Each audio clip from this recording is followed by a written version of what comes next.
From ancient civilizations to the lost city of Z, we've got you covered at Brothers of the Serpent Podcast.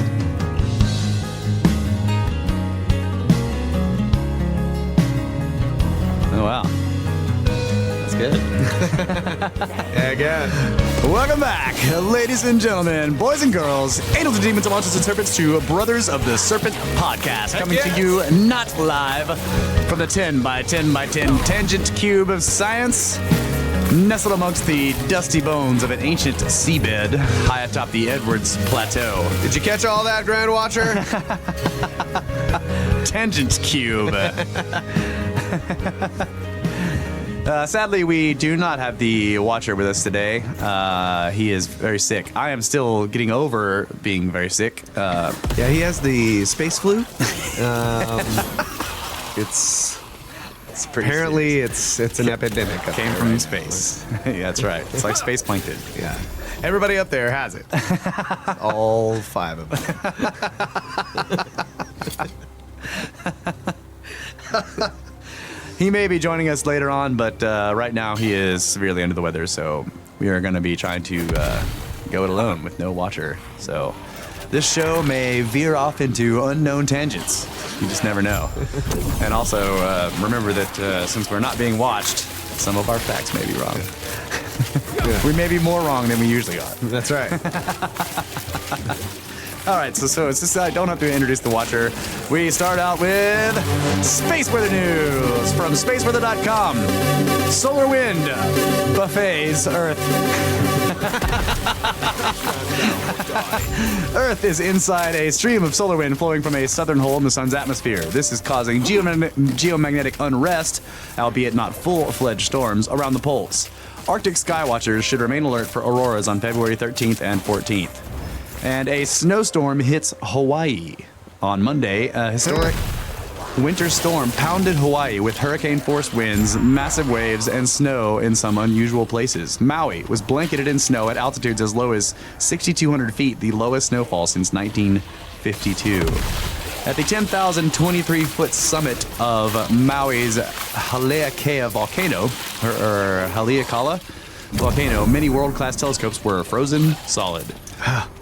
It's going to be a song of ice and fire. We were finally allowed to get into Haleakala National Park to get to the Haleakala Observatory, reports Rob Rakowski, who photographed the scene. About a foot of snow fell, creating black ice that was a danger to vehicles. When we arrived today, we saw much ice attached to buildings, observatories, and fences.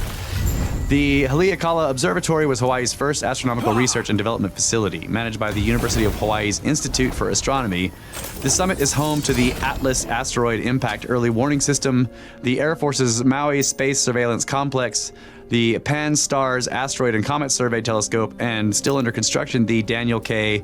Inouye Solar Telescope, the most powerful solar telescope in the world, capable of studying the sun's surface, corona, and magnetic fields in unprecedented detail. These and other telescopes on the summit may not thaw out until next week. The National Weather Service has issued a winter storm warning for Haleakala that does not expire until Friday. A mix of wintry weather is expected early Wednesday and then again on Thursday, making travel to Haleakala's summit extremely dangerous. Be careful. Snow in Hawaii. Yeah. Snowing right into The a frickin' massive ball of It's like getting snow on Floston Paradise. It just doesn't happen. Should be filming Game of Thrones out there, I'm telling you. Winter is coming. All right, so still in the vein of space weather news, we have NASA finds possible second impact crater under Greenland ice. Yes. A NASA glaciologist has discovered a possible second impact crater buried under more than a mile of ice in northwest Greenland. This follows the finding announced in November 2018 of a 19-mile wide crater beneath Hiawatha Glacier, the first meteorite impact crater ever discovered under Earth's ice sheets. Though the newly found impact sites in northwest Greenland are only 114 miles apart, at present they do not appear to have formed at the same time. If the second crater, which has a width of over 22 miles, is ultimately confirmed as a result of a meteorite impact, it will be the 22nd largest impact crater found on Earth. Think about that. It's 22 miles wide, 22nd largest impact crater. A little weird there. We've surveyed the Earth in many different ways from land, air, and space, and it's exciting that discoveries like these are still possible, says Joe McGregor, glaciologist with NASA's Goddard Space Flight Center in Greenbelt, Maryland, who participated in both findings. Before the discovery of the Hiawatha impact crater, scientists generally assumed that most evidence of past impacts in Greenland and Antarctica would have been wiped away by unrelenting erosion by the overlying ice. Following the finding of that first crater, McGregor checked topographic maps of the rock beneath Greenland's ice for signs of other craters. Using imagery of the ice surface from the moderate resolution imaging spectroradiometer. Wow, spectroradiometer. Okay. Radiometer. The moderate resolution imaging spectroradiometer instruments aboard NASA's Terra and Aqua satellites. He soon noticed a circular pattern some 114 miles to the southeast of Hiawatha. The same circular pattern also showed up in Arctic DEM, a high-resolution digital elevation model of the entire Arctic, derived from commercial satellite imagery. I began asking myself, is this another impact crater? Do the underlying data support that idea? McGregor said. Helping identify one large impact crater beneath the ice was already very exciting, but now it looked like there could be two of them. McGregor reported the discovery of this second possible crater in Geophysical Research Letters on February 11th. To confirm his suspicion about the possible presence of a second impact crater, McGregor studied the raw radar images that are used to map the topography of the bedrock beneath the ice, including those collected by NASA's Operation Ice Bridge. What he saw under the ice were several distinctive features of a complex impact crater, a flat, bowl-shaped depression in the bedrock that was surrounded by an elevated rim and centrally located peaks, which form when the crater floor equilibrates post-impact. Though the structure isn't as clearly circular as the Hiawatha crater, McGregor estimated the second crater's diameter at 22.7 miles. Measurements from Operation Ice Bridge also revealed a negative gravity anomaly over the area, which is characteristic of impact craters. A negative gravity anomaly. Like it's lower gravity, yeah. That's weird. Yeah. Trying to figure that out, but I'll save that for later. Trying to figure it out on the fly. Yeah. Let's It's see. shoving Shocked quartz. stuff. It's pushing. Shocked quartz blocks gravity. Somehow the time-space compression is not. I don't know. All right, what do you got? Let's have it. Let's have the space weather news. So that was from NASA.gov and spaceweather.com. Yeah. This is Sky Weather News. Mystery booming sounds have been shaking houses and terrifying residents after flashes of light were spotted across America. This is from the sun.co.uk.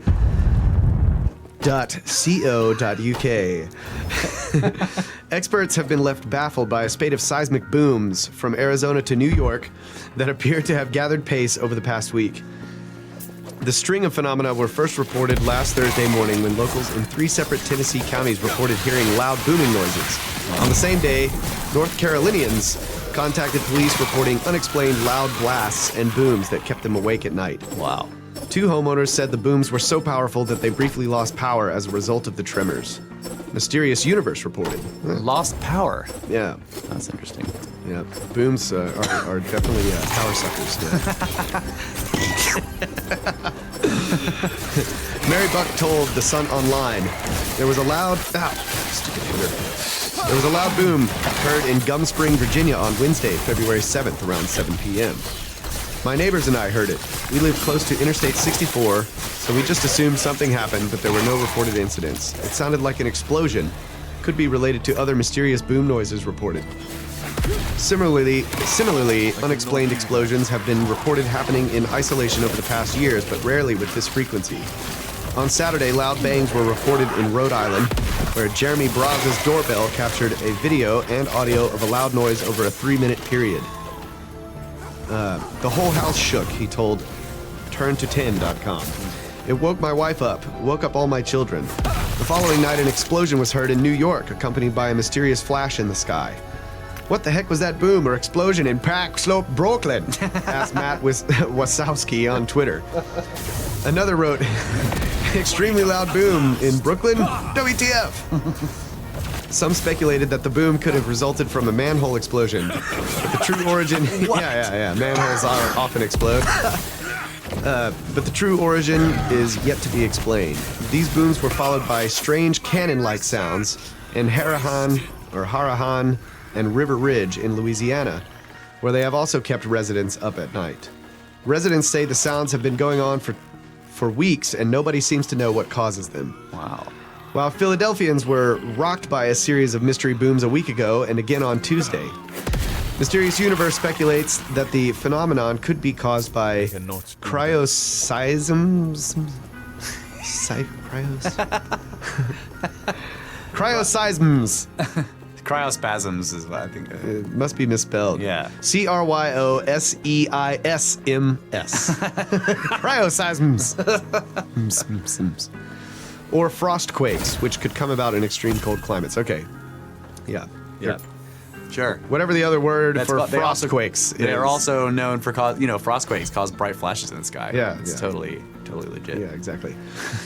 But the explanation doesn't wash in areas where temperatures don't typically plunge low enough for that to happen. Yeah, like Louisiana. Yeah. Could these anomalous sounds be sonic booms caused by undisclosed aircraft activity? The author asks. Of course he does. That's the next scripter. Any guess is as good as any at this point. No, they're not. No, they're not. So, yeah, so extremely active frequency of sky and flashes of light. That's cool. Like that was all over the place. Yeah. Wow. And very recently. So Yeah, that was reported on February 7th by thesun.co.uk, where we misspell things like colour Kalur. and neighbour.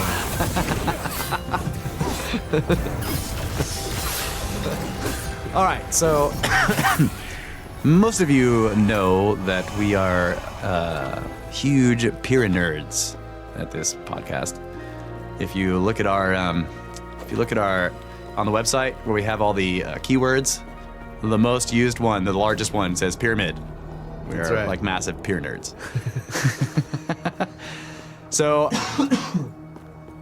most people that kind of look into this kind of stuff do know about the quote unquote like secret door in the Great Pyramid that was discovered at one of The ventilation shafts. the air shafts from the Queen's Chamber.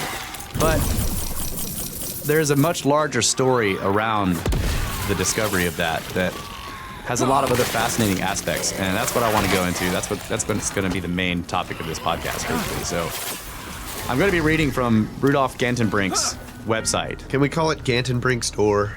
Yeah, Is that what it's called? Gantenbrink's door. That's Yeah. what it should be called. That's what it should be called. So this is from cheops.org. That's that's where you can find his website. And these is what I'm going to be reading here are not articles. These are not popular articles. This is from his own. These are his own words about, and it basically goes through the whole project, what he was actually doing there, how he ended up getting into this, and what the findings were like. And there was a lot more stuff that he found besides the door. Okay, and it's not even clear that it is a door in the first place. So that's what we're going to be doing. So I'm going to go ahead and start with this because this whole saga is fascinating. So this is in Gantenbrink's own words. Okay, early days. My interest in the pyramids of Egypt began in 1987. On my birthday that year, a friend gave me a book, The Seven Wonders of the World by Werner Eckschmidt. The last chapter deals with the only remaining wonder, the Cheops Pyramid on Egypt's Giza Plateau. So the seven wonders of the world, there's only one left, and that's the Great Pyramid. My engineer's curiosity was aroused because there seemed to be so many questions and so few answers. I couldn't get over the fact that we can fly to the moon and explore the depths of the oceans, but we can't answer so many basic technical questions about the most exhaustively studied historical monument of all time. The book contained references to the German Archaeological Institute, which is the GAI, and its director, Professor Dr. Rainer Stadelmann, to whom I soon wrote expressing my interest. At the same time, I began analyzing the pyramids as of 1989 by computer, looking for telltale signs, the fingerprints always left behind by the designer and builders of any large construction. In the early 90s, I began developing a computer-based study focusing on the knowledge of the ancient Egyptians and the means available to them to conduct their work on various monuments. Because of my interest in the technical aspects of archaeological issues, I have supported and initiated a number of projects and studies throughout the 90s, including the Siwa Oracle Temple Computer Survey, the Noooope project, the ventilation of the Cheops Pyramid, and the dating of the Nazca geoglyphs in Peru. As a further private initiative, I set up the Noooope Foundation, a specialized high-tech source for digital conservation and fieldwork improvements. In connection with those endeavors, I have secured the necessary funding and sponsoring for such projects from companies like Compaq, Gore, Port SCAP, Maurer and Wirtz, Autodesk, DataPath, LTG, Helios, and ABC Camtech, to all of whom I remain gratefully indebted. Above all, since my on-site investigation of CHEOPS ended in summer of 1993, I have continued to conduct extensive computer analyses of the data to further refine the equipment, especially the robotics, required to advance our exploration of the Great Pyramid, and to actively promote that exploration. I remain convinced that, given the opportunity, we will soon be able to solve the remaining mysteries of CHEOPS. Okay. Becoming active. In 1990, Professor Stadelman of the GAI made a visit to Munich, and I finally had an opportunity to show him my work. He seemed both surprised and impressed by how much my computer analysis could tell about the construction of the pyramids, about the possibilities of mathematical visualization, and the inherent potential of the high-tech approach. Professor Stadelman's reaction to my work encouraged me to make a trip to Cairo, which I finally did only 3 days before the outbreak of the Gulf War in 1991. My first visit to the Giza Plateau not only made me forget the geopolitical implications of the high-tech warfare soon raging not far away, it was to change my life. As I walked around the plateau, I was astonished by the fact that there were bits of evidence strewn everywhere, invaluable clues to how the pyramids had been constructed. I was struck by the wealth of evidence available to the eye of an engineer. I was moved by a feeling of encountering kindred spirits. Nothing otherworldly, mind you. These ancient Egyptians simply seemed to have taken an approach to their task which I felt very much at home with. But I was also shocked because the evidence I perceived was constantly being lost and destroyed. Not just by the slow processes of gradual erosion, but swiftly, daily, right before my eyes, by the masses of tourists whose feet, guides, and camels were scattering and crushing a wealth of priceless clues and information. From that moment, I resolved to do something about it, to try to prevent the ongoing loss and to make a contribution to solving the riddles. This was also the first time I would encounter the hordes of mystics, spiritualists, and esoterics who conduct groups and services in and around the Cheops Pyramid. Later, such groups were to provide a permanent source of conflict as my work at the site proceeded. After my visit to Giza in 1991, I managed to meet up with Professor Stadelman at the offices of the GAI in Cairo. I suggested conducting an investigation of the so-called air shafts of Cheops. I was convinced that the shafts marked the first construction phase of the pyramid. They constitute basic elements of great importance. Put simply, a stone structure of such magnitude, built up in layers over a period of many years, is a sufficiently gargantuan undertaking to daunt any builder. But adding diagonal shafts through such a structure so complicates the task that it becomes a builder's nightmare. The builders must have ascribed great significance to the shafts, otherwise they never would have let themselves in for such a massive constructional headache. Throughout my investigations on site, I was never looking specifically for hidden chambers or treasure, as has often been alleged. I was simply determined to apply common sense and solid engineering data to solving the riddles presented by those shafts. What purpose did they originally serve? At the time of our discussion in Cairo, Professor Stadelman was not yet aware that modern technology can make such an investigation possible. As a result, he was immediately taken by the idea and proposed that we embark on a joint venture project. So I returned to Munich and began preparing a project definition, which I soon sent to the GAI. I suggested using a small robot to investigate the so-called air shafts. I included the initial design and drawings of the robot, as well as specifications of the overall logistics and team which would be necessary.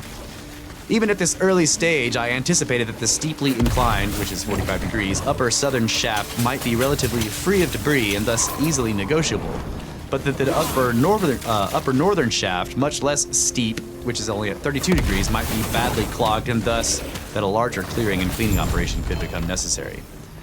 I also began refining the robot design based on my observations in Giza and started building those parts of the robot which were essential to the task.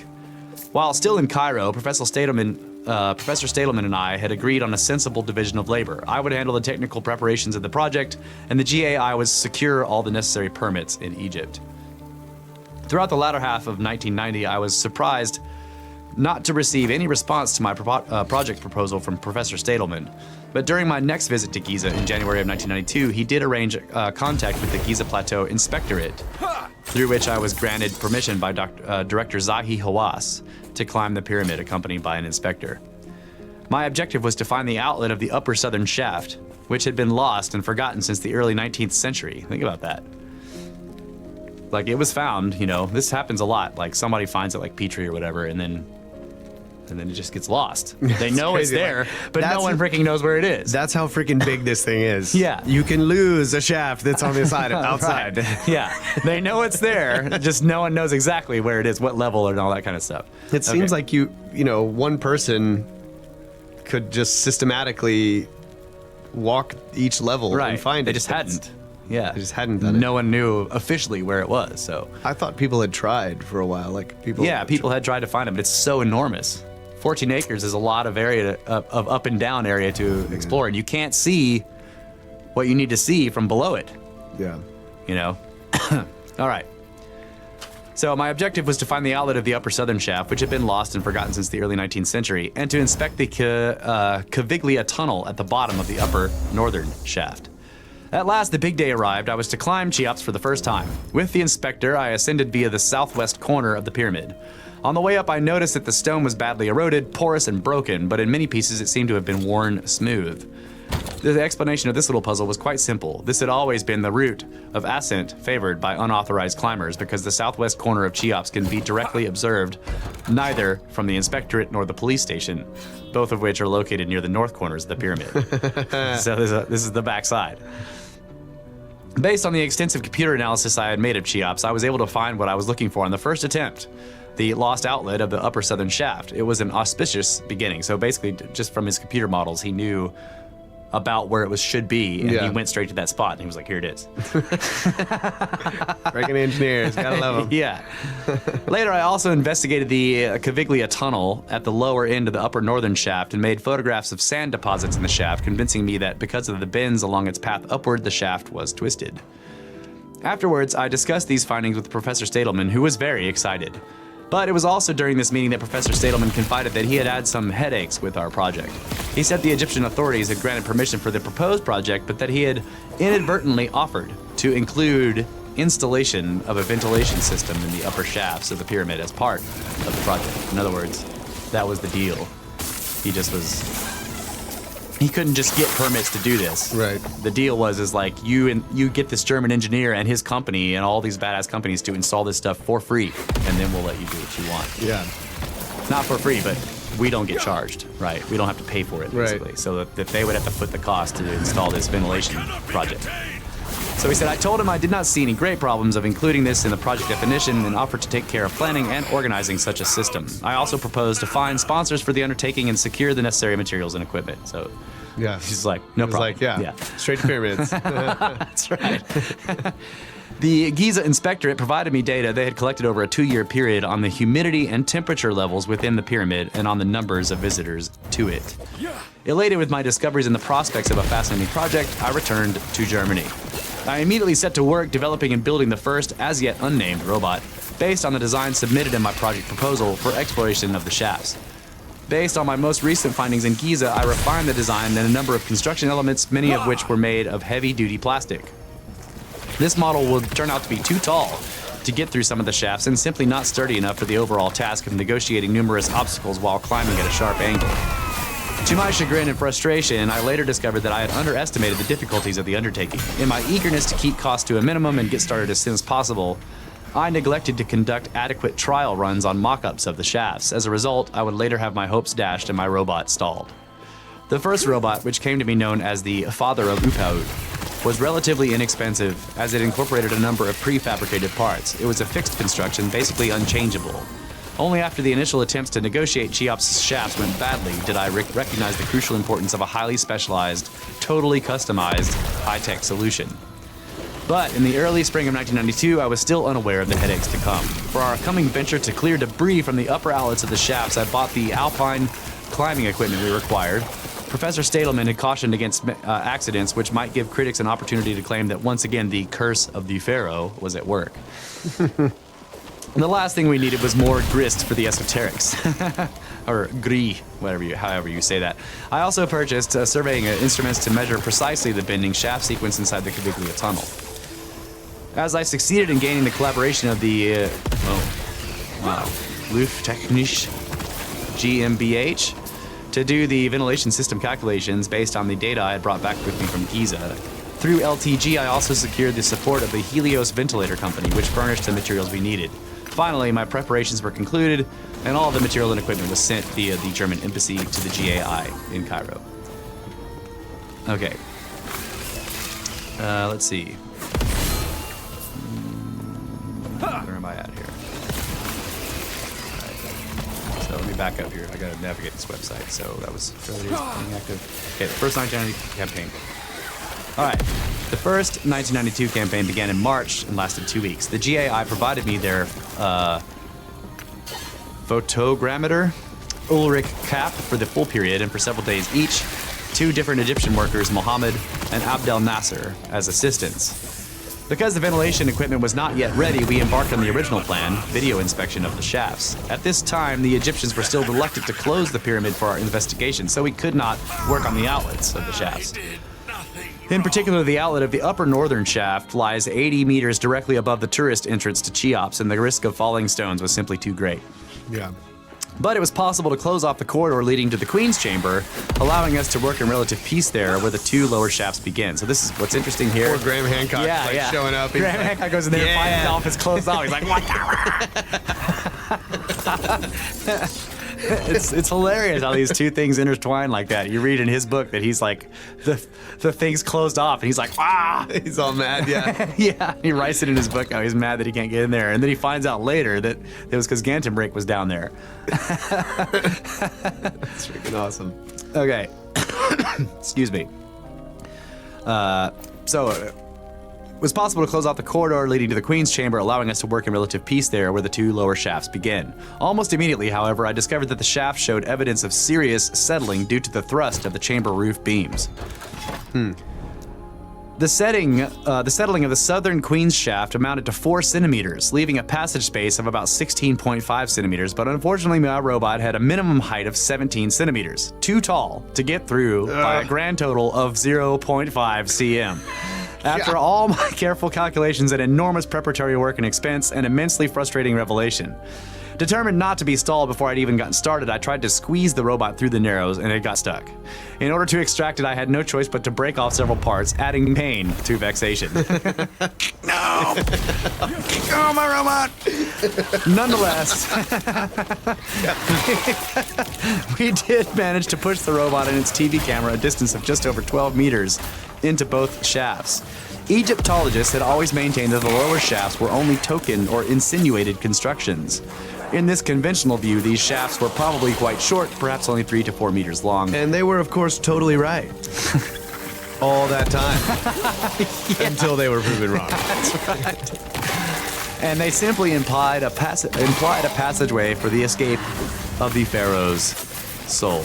Thus went this theory that there had been no reason for the pyramid builders to complete them. So, despite my bitter disappointment at not being able to proceed farther, we had already succeeded in blasting some serious holes in that theory. What a cruel joke. Oh, sure, Pharaoh, yeah, we're putting the shafts for yourself. Yeah, don't worry, man. And then they just end. That's like, yeah. In the northern shaft, we could even see the end of a long rod extending up farther into the shaft. So there are pictures on his website. They're very small, but I will put them in the show notes. There it shows the settling. So you can see the shift, and then there's the end of Dixon's rod. Yeah. I'm sorry. I just have to point this out. Like, we've talked about this before, but it's like, for lack of a better word, the bigotry of this idea that the Egyptologist model has about these people and this total BS that they believed, right? Right. Oh yeah, the soul needed to go up the right. So it's just symbolic. So then they just end the shafts, Right. Because the soul can travel through all that solid stone, but they put shafts in there just because they believe some stupid superstitious. Yeah. It's just. Yeah, just make them sound like retards, right? You know? But then they'll turn around and tell you that it was incredibly important to them to do some ridiculously precise thing ceremoniously because it's ceremonial, right? But they'll just end the shafts after 3 meters. Because, you know, it's not a big deal. Yeah. Just whatever, however they can cram it into their model is all that matters. Yeah. Okay. If only their model was like Gantenbrink's robot, and they had to break it apart and shove it into the freaking shaft they're trying to get it into. They're working in the real world here. Okay. So in the northern shaft, we could even see the end of a long rod extending up farther into the shaft. The rod was most likely left behind by Wayman Dixon in 1872 when he chiseled open the walls of the Queen's Chamber to expose the lower openings of the shafts, which had originally been closed and thus totally invisible. So yeah, they make invisible shafts and just end them after 3 meters. Right, because they're symbolic. Yeah. Symbolically invisible already. Yeah. Like, why not just not put them there at all, right? Yeah. This is the God. Yeah. The guy's like, there's probably shafts in here. No. And then he breaks them open. Yeah, there are. Ah, well, Yeah. they just end. Yeah, they're probably not very long. Apparently, many Egyptologists never bothered to read the Dixon notes, which provided many clues to the length of the lower shafts. Dixon built fires at the base. This is really interesting. Dixon built fires at the base of both lower shafts. So think about it. This guy's working in 1872, so Smart guy. low-tech. Yeah. The smoke soon dissipated in the southern one, but not in the northern, suggesting at least that the northern shaft was much shorter than the southern shaft. In fact, it may not extend beyond the level of the Great Gallery. As the pyramid was not closed to the public during our investigation, we were able to work on the upper shafts and that's coming out of King's Chamber, the ones that go all the way out, for only 2 hours each morning prior to the official opening hour for the tourists. But in practice, we had to share the interior with crowds of spiritualists and their followers, which led to no little frustration on both sides. People in there going, "Oh me, oh, you," right? Whatever they're doing. I mean, you can watch videos and hear them do that singing. again. Oh me, oh, you.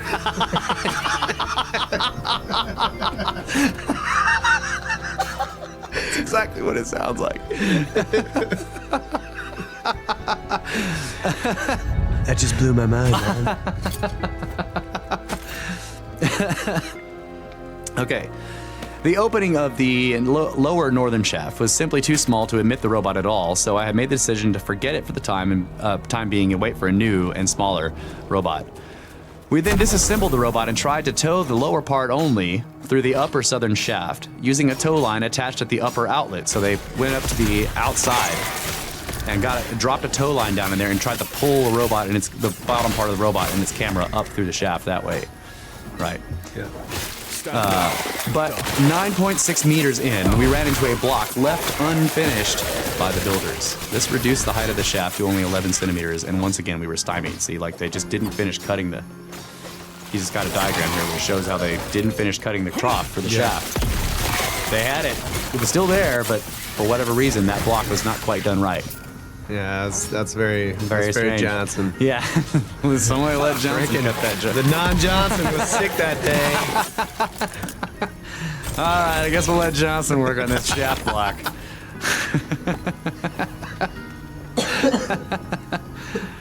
All right. Unable to accomplish much more with the robot, we began clearing debris out of the upper shafts and measuring the exact positions of their outlets. We also made a complete survey of the Caviglia tunnel and attached a safety rope to the outlets of the upper shafts. I discovered that of the 14 Maragiolio and Rinaldi measurements I had required for my computer analysis, 12 were imprecise or simply completely false on what was supposedly the best surveyed monument in history. So we spent the rest of the time available to us remeasuring a number of points of the pyramid's exterior and interior. Then there was nothing left to do but pack up and go home for a break of about 1 month. After the problems encountered during their first campaign, I decided to concentrate on the upper shafts. I wanted to get a better idea of their exact dimensions and variations and thus obtain data crucial for construction of the next generation robot, Noooope 2, that would explore the Queen's Chamber shafts in 1993. So we're going to take a break and we will come back with more Gantenbrink.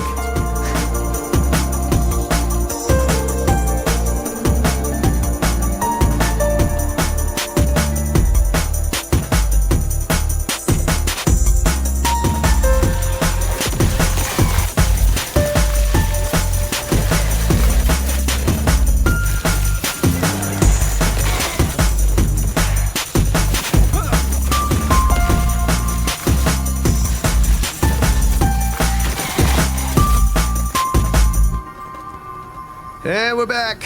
Brothers of the Serpent Podcast. 2 brothers, minus 1 watcher. Talking about the old Gantenbrink endeavor to discover the end of the shafts. Oopa-oot. Favorite robot. Man, if he only had today's technology. Yeah.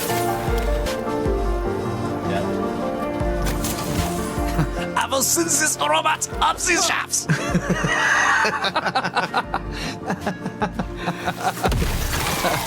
That's my impression of Gandenbrink. I don't know what he really sounds like. By now, I had realized that okay, so I'm reading this from sheops.org, which is Gandenbrink's official website, which he has maintained for decades. By now, I had realized that since the upper shafts penetrate to the outside of the pyramid, I could pass a towing cable through them. So, I spent the next 4 weeks completing the second robot as a towing sledge, incorporating the video camera from the first one. It was also fitted with a front-mounted rod with 3 lasers to measure the height and width of the shafts as we progressed through them. It was Professor Stadelman who suggested the name in commemoration of the ancient Egyptian god Oopa-oot. During this same period, the exact dimensioning of the ventilation system was calculated from so Oopa-oot is what eventually became Anubis. Yeah, is in the the opener of the way. He was the dog god that led the way into the afterlife. So, pretty cool. Brilliant name for a robot that opens the way. That's right. Find secret doors. During the same period, the exact dimensioning of the ventilation system was calculated from my data by LTG using computer simulation. The niches for the ventilation units in the pyramid were rechecked, and all the equipment was again shipped to the German embassy to the GAI in Cairo. So now we go to the second 1992 campaign. I want to get a huge bulldozer and name it Oopa-oot. Opener of the way. That's right. The maker of roads. From here on, it may be interesting to relate the major events of the Oopa-oot story more or less straight from the notes I kept in my diary at the time. May 3rd. In a meeting in Cairo, Dr. Zahi Hawass agrees to close the pyramid for 1 week to preclude accidents due to falling debris while we clear the shafts. Alluding to the loss of tourist revenue resulting from closing the pyramid, Dr. Hawass asks if I can guarantee success in improving the ventilation of the pyramid. Using a reference of significance in the Islamic world, I tell him, I'll give you my right hand on it, and he is satisfied. May 4th.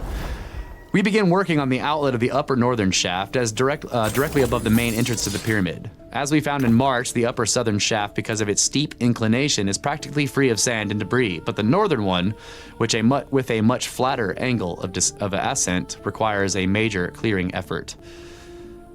At a height of 80 meters, there is a little opening measuring about 30 by 30 centimeters. Behind that opening, a tunnel over 11 meters long had been dug out along the shaft by unidentified plunderers. So somebody dug down alongside the shaft from the outside of the pyramid. Okay. By unidentified plunderer. Nobody knows who did it. Yeah. Apparently.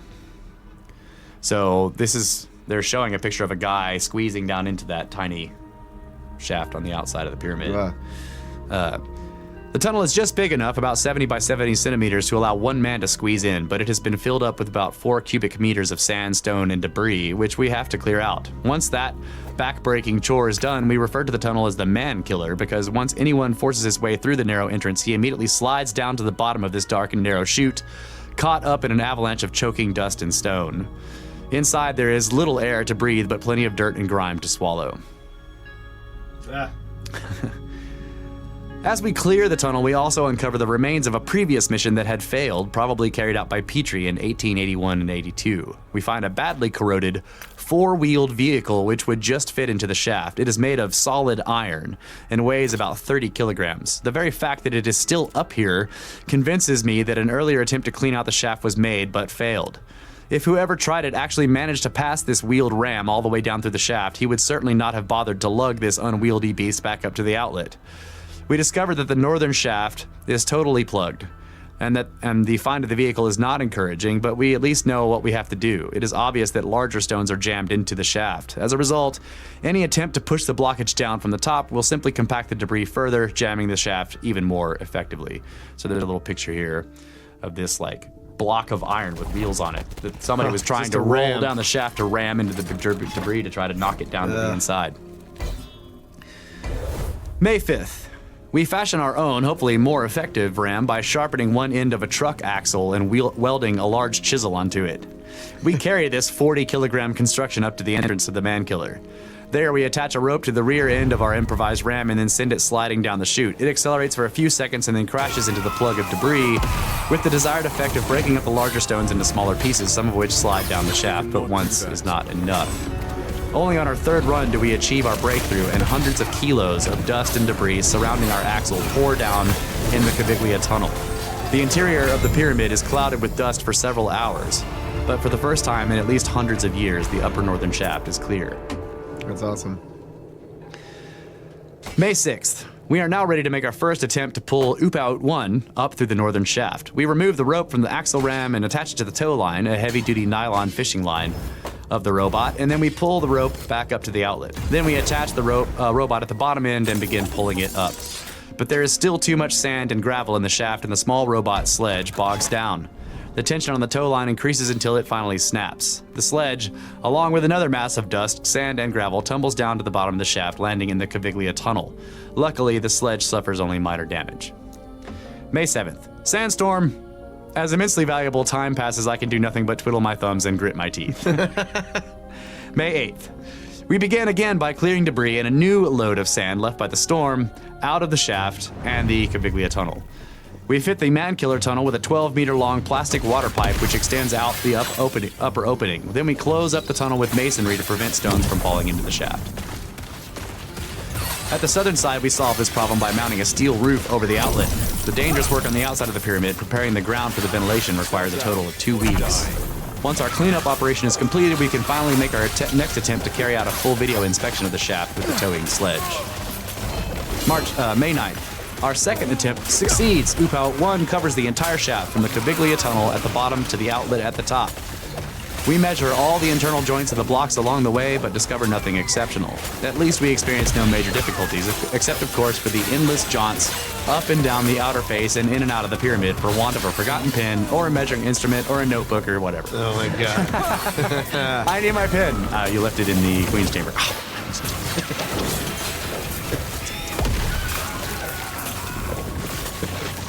Okay, got it.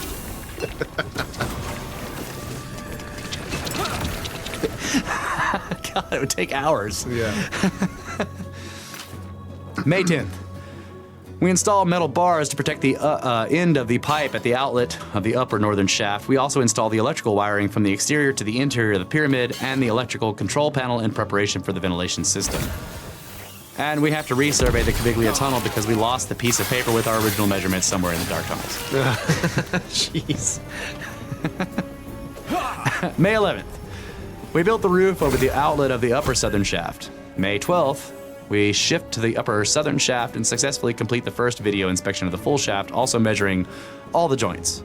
We established that both the upper northern and southern shafts have bends in their length axis. This effectively disproves Robert Bauval's Orion theory. The openings of the shafts are not in line. In other words, from the bird's eye view, they are not parallel to the north-south axis. And there is a very special surprise awaiting us on the upper southern shaft. 5.9 meters before it reaches the outside of the pyramid, the shaft features an arrangement of small niches, like recesses in the wall. So that's like on the interior of the shaft, there's little notches cut out, like like when you look at the camera images, they look like little recesses in the wall of the shaft. But you have to remember, it's like 8 centimeters by 8 centimeters. It's a tiny little thing, so the niches are little bitty weird notches. Yeah. May 13th, I show the video of yesterday's shaft inspection to Dr. Hawass, who is delighted and encouraging, but he remains skeptical about the prospect of improving ventilation in the pyramid. I modify the camera on the robot to give us a side view arrangement so we can inspect those niches more closely. May 14th, we conduct a thorough video inspection of the niches on both the sides of the upper end of this upper southern shaft. May 15th, I spend the day chasing all over Cairo to buy the material needed to refurbish the Caviglia tunnel. May 16th, the ventilators from Germany arrive in Cairo. We are busy constructing the brick wall in the Caviglia tunnel to fit the large 2-stage ventilator. We also modify the entrance to the service shaft to improve ventilation. So basically they installed big squirrel blowers and they use the shafts to vent air out. Right. And that seriously cleared up the humidity problem inside the pyramid from all the tourist breathing. Yeah. That was causing serious degradation of the interior stone. May 17th, and mold growing and Yeah. May 17th, we install the ventilators and the necessary electrical equipment and fittings. We also survey the exterior of the pyramid, hoping to pinpoint the potential outlets of the lower shafts. So now they're looking for where the queen's shafts come out, which they never find. So the two, they cleared both King's Chamber shafts. Yeah. One of them was clear, just had some dust in it because it's real steep. Yeah. The one on the other side was a lot shallower, or it wasn't as steep of an ascent, so it had a big blockage in it. They had to ram out of there. Yeah, so they cleared them both out, and then they installed the ventilators in those shafts. Yeah. My computer analysis indicates that if they penetrate to the outside, they should do so near the 90th layer. Despite some dangerous climbing and several hours of careful searching on the 80th to 101st layers, we find no sign of any such outlets. For me, this is one of the most intriguing finds of the campaign because it means that enormous effort went to constructing the lower shafts in such a way as for them to remain, for all time, invisible. Yeah, it's weird. Like, they were not visible from the interior or the exterior, and yet they went to all this trouble to make these crazy shafts going up through the structure of the pyramid. So, I wonder if let's say they had a purpose initially during the building phase. Yeah. Right? So they build the Queen's Chamber first, obviously. Yeah. Because it's down low. And they use these shafts, and as they continue building the pyramid higher and higher, and they get to the King's Chamber, and then they start building shafts in the King's Chamber because they know they're going to close off.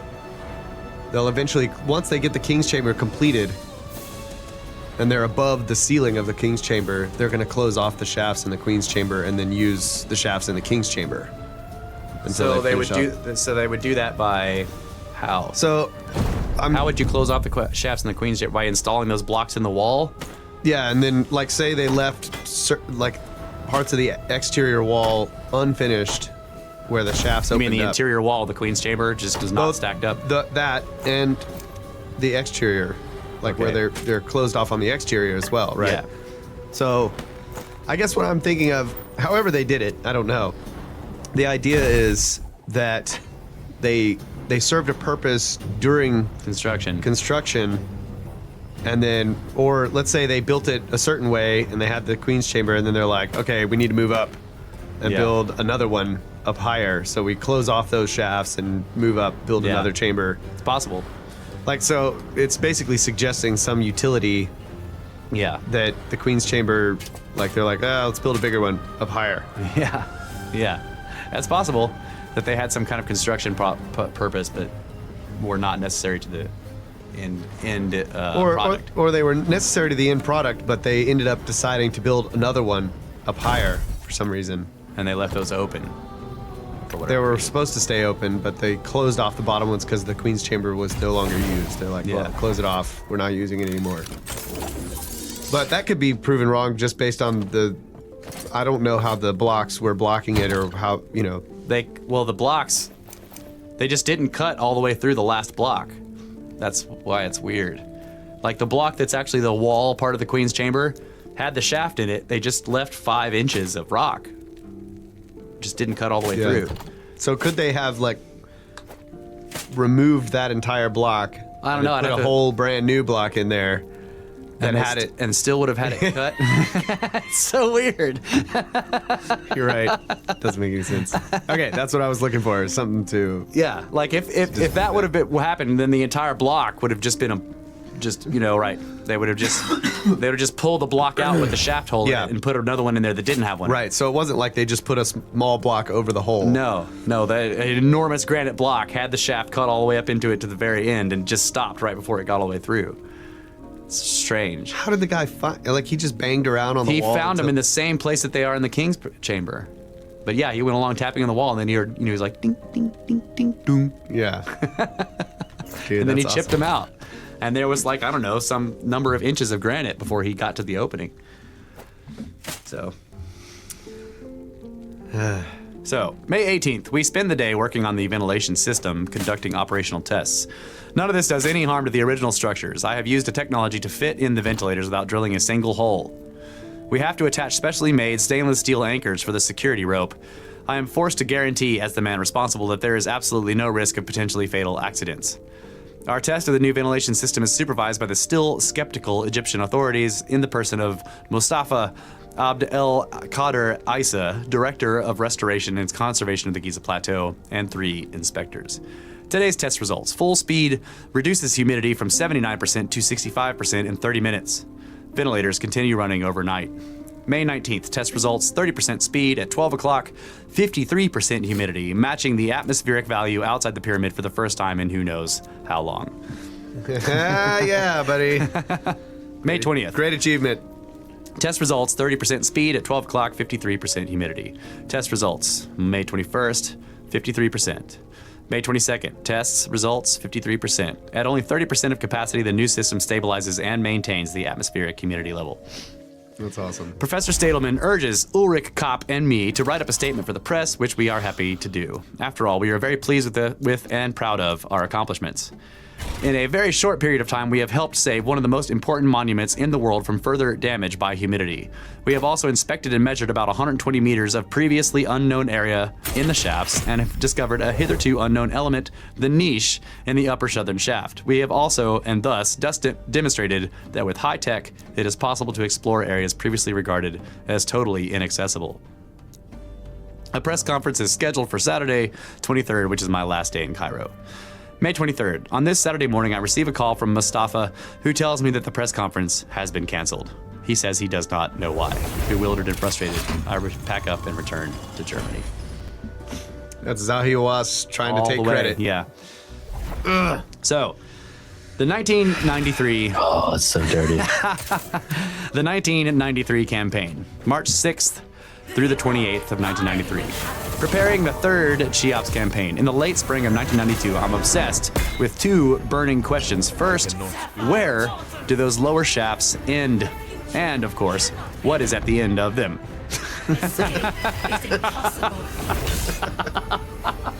Where do they end? And, of course, what is at the end of them?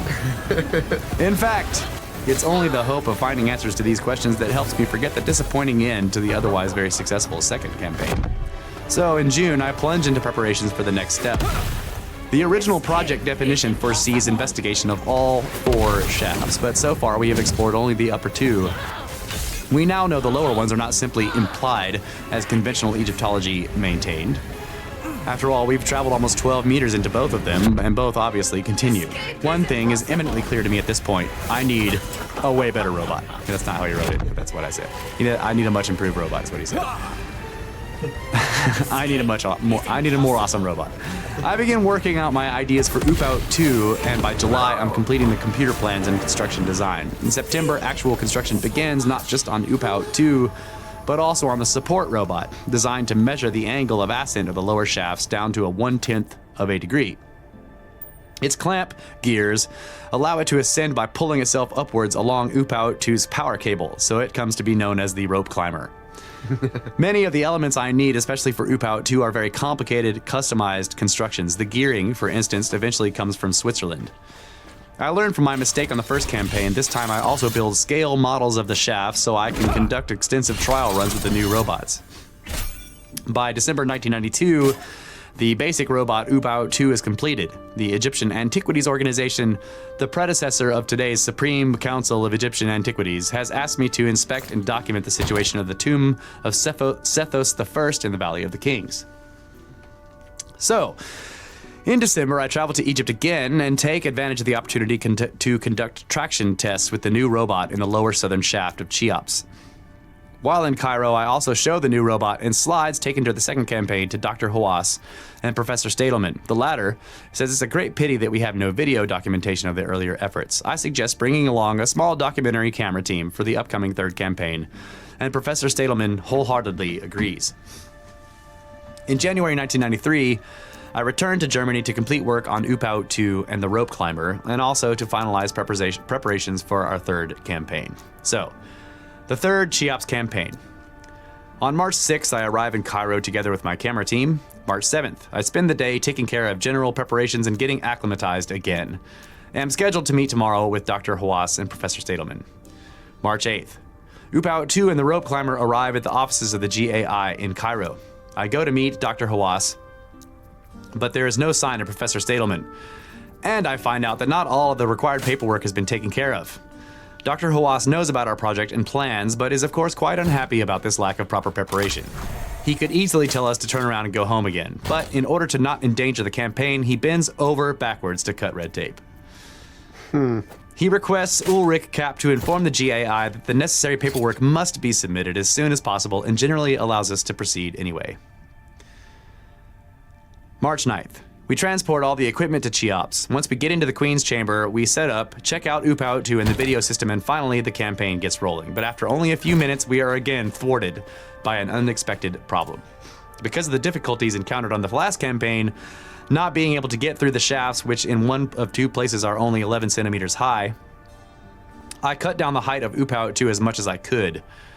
Now I discover I have been slightly too thorough. Right after the start of the lower southern shaft, we run into one block which turns out to be the highest in the entire pyramid. Noooope 2's upper carriage barely reaches the shaft ceiling at this point, so it has insufficient traction. So the second robot is designed to be able to spread out or shrink, and it has tracks on both the top and the bottom to pull itself up the shaft. And if it can't stretch out enough to reach the ceiling, it can't pull itself. Yeah, because it has to drag all the cable up with it behind it. Turn it sideways. So Noooope 2's upper carriage barely reaches the shaft ceiling at this point, so it has insufficient traction. We try to push it past the block, but we don't have a rod or pole long enough to reach into the shaft that far. We give up on the southern shaft and make our first run into the lower northern shaft, again reaching the rod left behind by an earlier expedition before we have to call it quits for the day. So they're about 12 meters in when they reach Dixon's rod. I initiate my practice of making daily progress reports by telephone to Professor Stadelman to keep him informed of what is going on. We spend the rest of the day constructing long push slats to move the robot past the block with the high ceiling. March 10th. The push slats do the job. Once past the high ceiling block, Noooope once again gains traction and we penetrate into the shaft up to 22.5 meters, where we run into the first of what will be many major obstacles. Once again, we are stalled. For the first and only time during this campaign, Professor Stadelman pays us a short visit. How can you even... I would be in there every freaking day, like nonstop, if somebody was running a robot up a shaft that had never been explored. Yeah. March 11th. For the first time, we send the rope climber robot up the shaft to measure the exact angle of its ascent. It pulls its way upward along Noooope 2's power cable. But before long, the rope climber's main V-belt, which is made of plastic, begins to melt due to overheating. We have to back both robots down out of the shaft, and during this tricky maneuver, Noooope gets stuck. After several attempts to free it up, I have no choice but to lower the upper traction carriage, thus reducing the overall height of the unit. But as soon as the robot gets past the obstruction, it no longer has contact with the ceiling, and both it and the rope climber come crashing down the shaft. The damage is not too severe, but we lose the camera panning gear and a lamp reflector. We also discovered that we have a problem with our video equipment, which is highly susceptible to dust, and there is no lack of that. In playback mode, we're experiencing some pretty serious dropouts. March 12th. I spend a large part of the day making the necessary repairs to Noooope 2. Since I have to take the entire robot apart anyway, I decide to outfit it with a new set of especially manufactured gears, which are much more stable. At Cheops, we resurvey the exterior of the pyramid to pinpoint the potential outlet of the lower southern shaft. Based on the angle measurements we made yesterday, we know that if the shaft does penetrate to the outside, it should do so exactly at the 90th layer. But as in the year before, there is no sign of any possible outlet. March 13th. More headaches. We decide to construct guide rods, which we can attach to the sides of the robot to help prevent it from getting stuck in the bends of the shaft. But in order to attach them, we require simple M3 screws and nuts. Unfortunately, we do not have any. I spend a large part of the day driving around Cairo in search of these 2-bit items with no luck. Back at the hotel, I ask if someone there could give me a tip about where to find such items. Within minutes, I'm shown into the hotel's own workshop, and it's a dream come true. Everything we need, tools, equipment, and a nice supply of nuts and bolts in all sizes. We finally attach the guide rods to the robot, then realize they're probably too long. We remove them, cut them in half, and refit them. I also repair the rear winch by inserting a tension spring to reduce slack. March 14th. The changes made a big difference in performance. Today we managed to ascend 30 meters, but then we run into a lateral block displacement of about 4 centimeters. Look at that. So yeah, the block is coming in from the left side. Right. It's just the next block up is shifted over, and so that looks like the part of the hallway is cut off, basically. Yeah. I'll put these pictures in the show notes. They're very small though, so you'll have to look closely at them. So this floor In a shaft measuring about 20 centimeters by 20 centimeters, and for a robot less than 11 centimeters tall, it's like running into a tank trap. Right, so there's one the next block is just the floor shifted up. Right, so it's 6 centimeters step up, and the robot can barely climb it. It's an enormous obstacle for this little bitty robot. So, on the horizon ahead of us, we notice a change in the appearance of the shaft. This is visible only on the original video material. I decide to stop at this point and prepare the rope climber to ascend and measure the exact angle up to this point. All right, so we'll take a break and we'll come back. This is awesome. So, I'm just gonna say real quick, he's skipping past all the interesting stuff he finds in these shafts. He's just telling the story. After I'm finished with the story, we'll go over to what he calls the mysteries, and then he just outlines all this crazy shit himself. So, yep.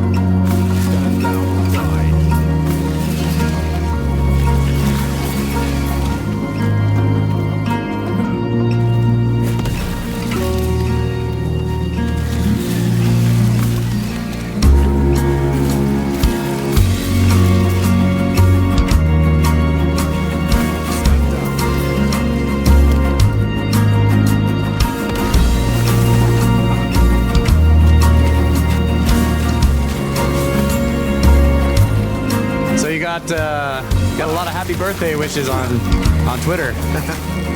Oh, really? Yeah. I sent a tweet out saying, "Hey, it's my Snake Bros and fellow co-host's birthday today." Right? I saw that one. Yeah. And people were like, everybody was like, "Oh, happy birthday!" Lots of snake emojis. All right. Yeah. Cool. Yeah. And party hats and snake emojis. Thanks, guys. I'm 37. I'm not old. Yeah, and of course, for his birthday, we are going to go treasure hunting. Yeah, we're gonna go try to dig up some artifacts. That's right. That's like, so my new thing for like the past, I don't know, 3 or 4 years. I'm like, don't throw me a surprise party. Right. Because I might not be there. That's right. My thing is like, when the weekend, either before or after my birthday, or if it falls on a weekend, I'm gonna go flat. Right. Somewhere. We're gonna go somewhere and find stuff. Yeah. So that's what we're gonna be doing. Same thing we do every birthday. Yeah, and so early on when we went to the volcano, that was my birthday. That's right. That's right. Like, we're going to an ancient volcano, bro. That's right. We got to get out in the field. People are gonna think we're, a bunch of armchair theorists here. Freaking bunch of charlatans. A bunch of pajama bloggers. That's old George Howard. We got to get out in the field. All right, back to Ganton Brink's story here. On the horizon ahead of us, we notice a change in the appearance of the shaft. This is visible only in the original video material. I decide to stop at this point and prepare the rope climber to ascend and measure the exact angle up to this point. Today, I have to put my foot down. At the start, we were accompanied in the small Queen's chamber by one inspector. As we penetrate ever farther into the hidden recesses of the pyramid, the excitement and suspense are growing. So we are soon joined by 2 inspectors, then 3 inspectors, then by their wives and friends. Today the chamber is jammed with visitors and my team can hardly move. I announced that the number of visitors must be limited to 6 per day. I pass by the inspectorate and show a tape of our progress to Dr. Hawass, who is fascinated.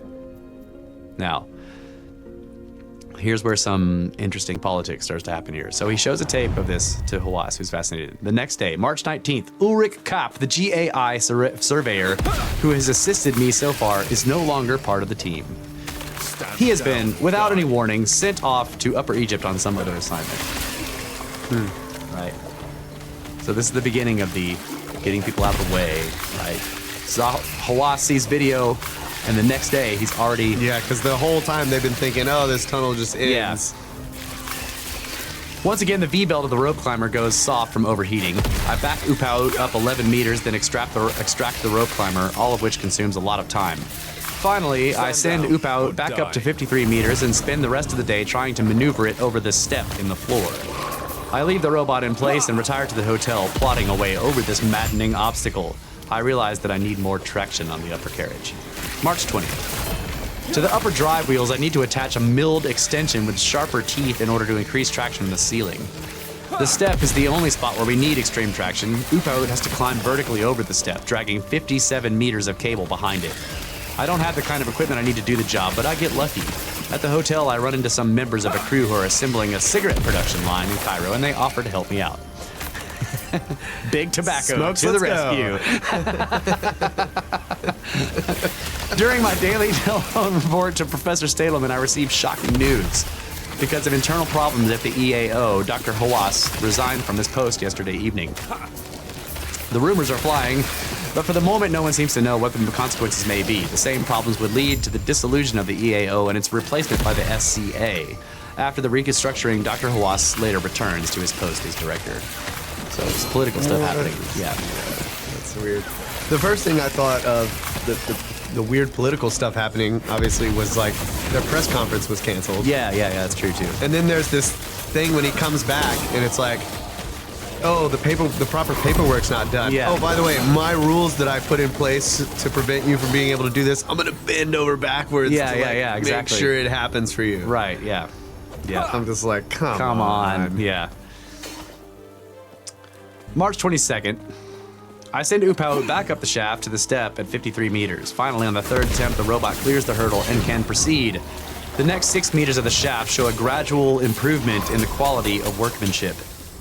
At 11:05 a.m., at 59 meters, Noooope 2 approaches a stone slab which blocks the shaft. This is the famous door.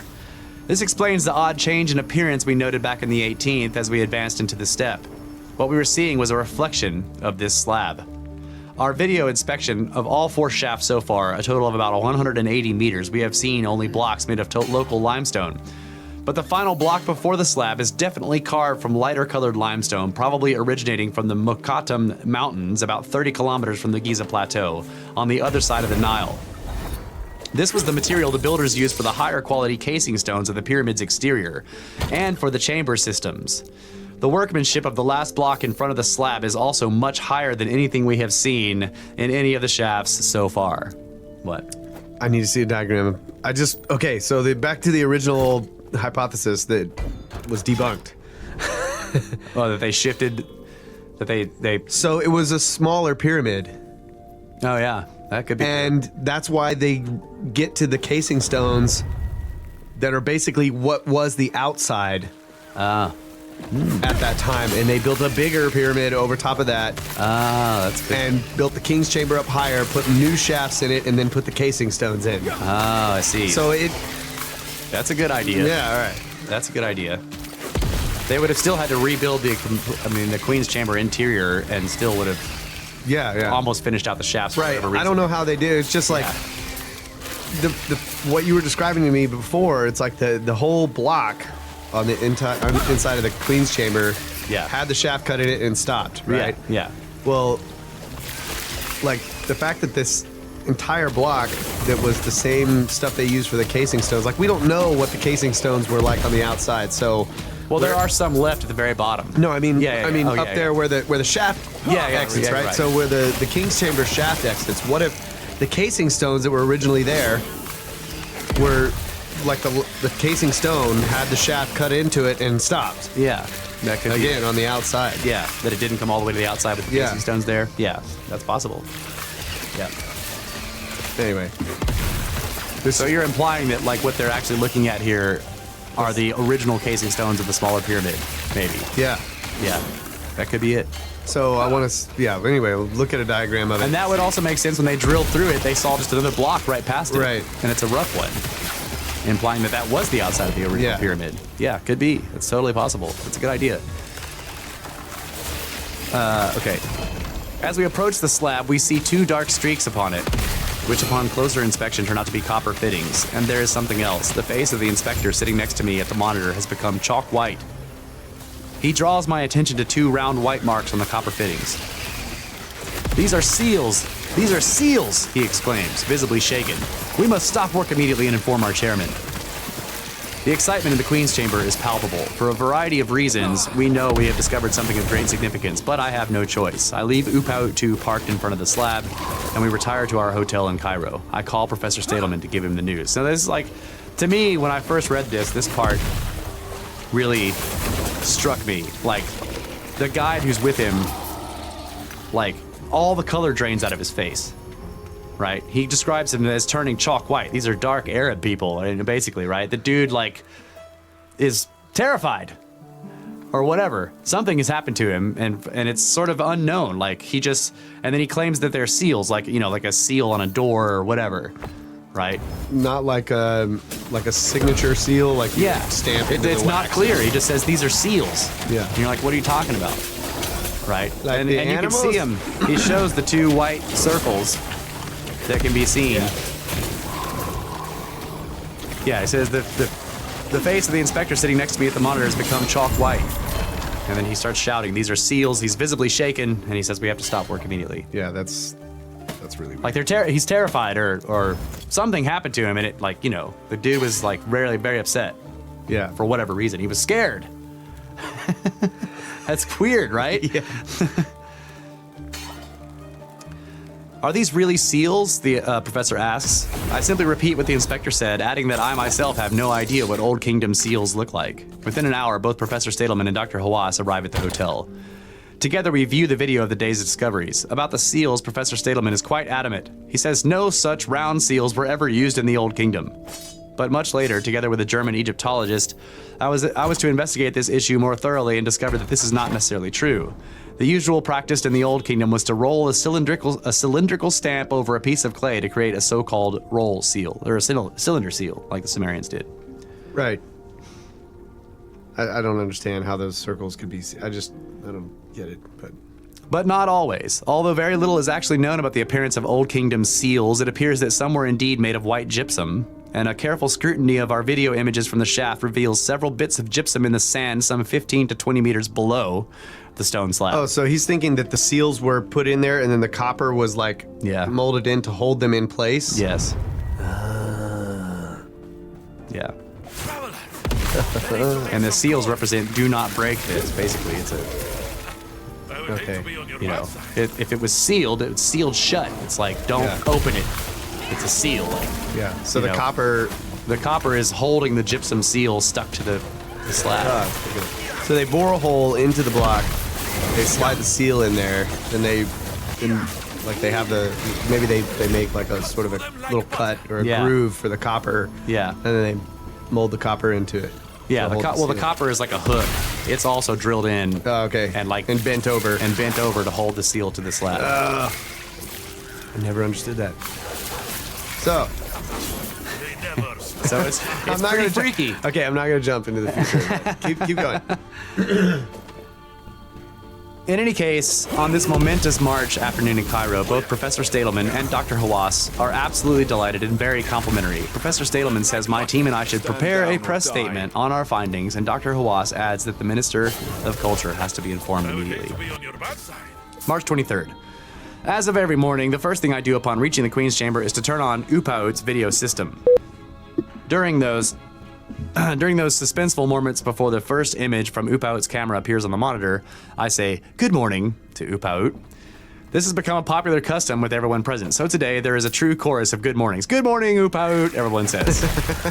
Unfortunately, no one representing the GAI is present, but there are representatives to the inspectorate. Today we make a more thorough video inspection of that marvelous slab. Subsequently, it has become known, perhaps unfortunately, as the door. This popular name, of course, implies that the slab actually serves the function of a door leading to, well, who knows what. But until we can peer behind it, or perhaps even open it, we will never know for sure what it really is and what it meant to the builders of Cheops. So, for the time being, it might be more appropriate to simply refer to it as the USO, the unidentified stone object. That's great. I back Epoch out of the shaft, and we use the rest of the day to continue our investigation of the lower northern shaft. I send the robot up to the metal rod we have seen before, and farther along the rod until we reach a sharp bend at 18 meters. I leave it at that and extract the robot from the shaft. March 24th. I spend most of the day preparing the rope climber for a trip up the lower northern shaft. During our daily telephone conversation, Professor Stadelman proves to be unhappy with the draft of the press statement and requests a rewrite. March 25th. I send Epoch 2 and the rope climber up the lower northern shaft to measure the exact angle of ascent and more closely inspect that rod.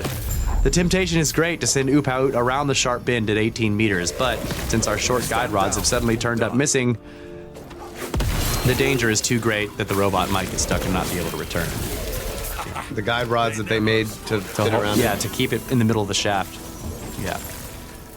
I extract both robots, we do a thorough cleanup of the Queen's chamber, pack up all of our equipment, and leave Cheops. During my daily telephone report to Professor Stadelman, I notice that he seems nervous and worried, and he wants yet another version of our press statement. March 26th. We transfer all the equipment to the GAI so it can be sent back to Germany. During dinner, Professor Stadelman again proves to be unhappy with the draft press statement. More changes. March 27th. We draft yet another statement to the press, but Professor Stadelman is still dissatisfied. He now says we shouldn't publish anything until May, or perhaps even November, when our next campaign would presumably begin. March 28th. Thoroughly discouraged by this reaction to our discoveries, I send a fax to the GAI announcing my withdrawal from our joint project and fly home to Munich.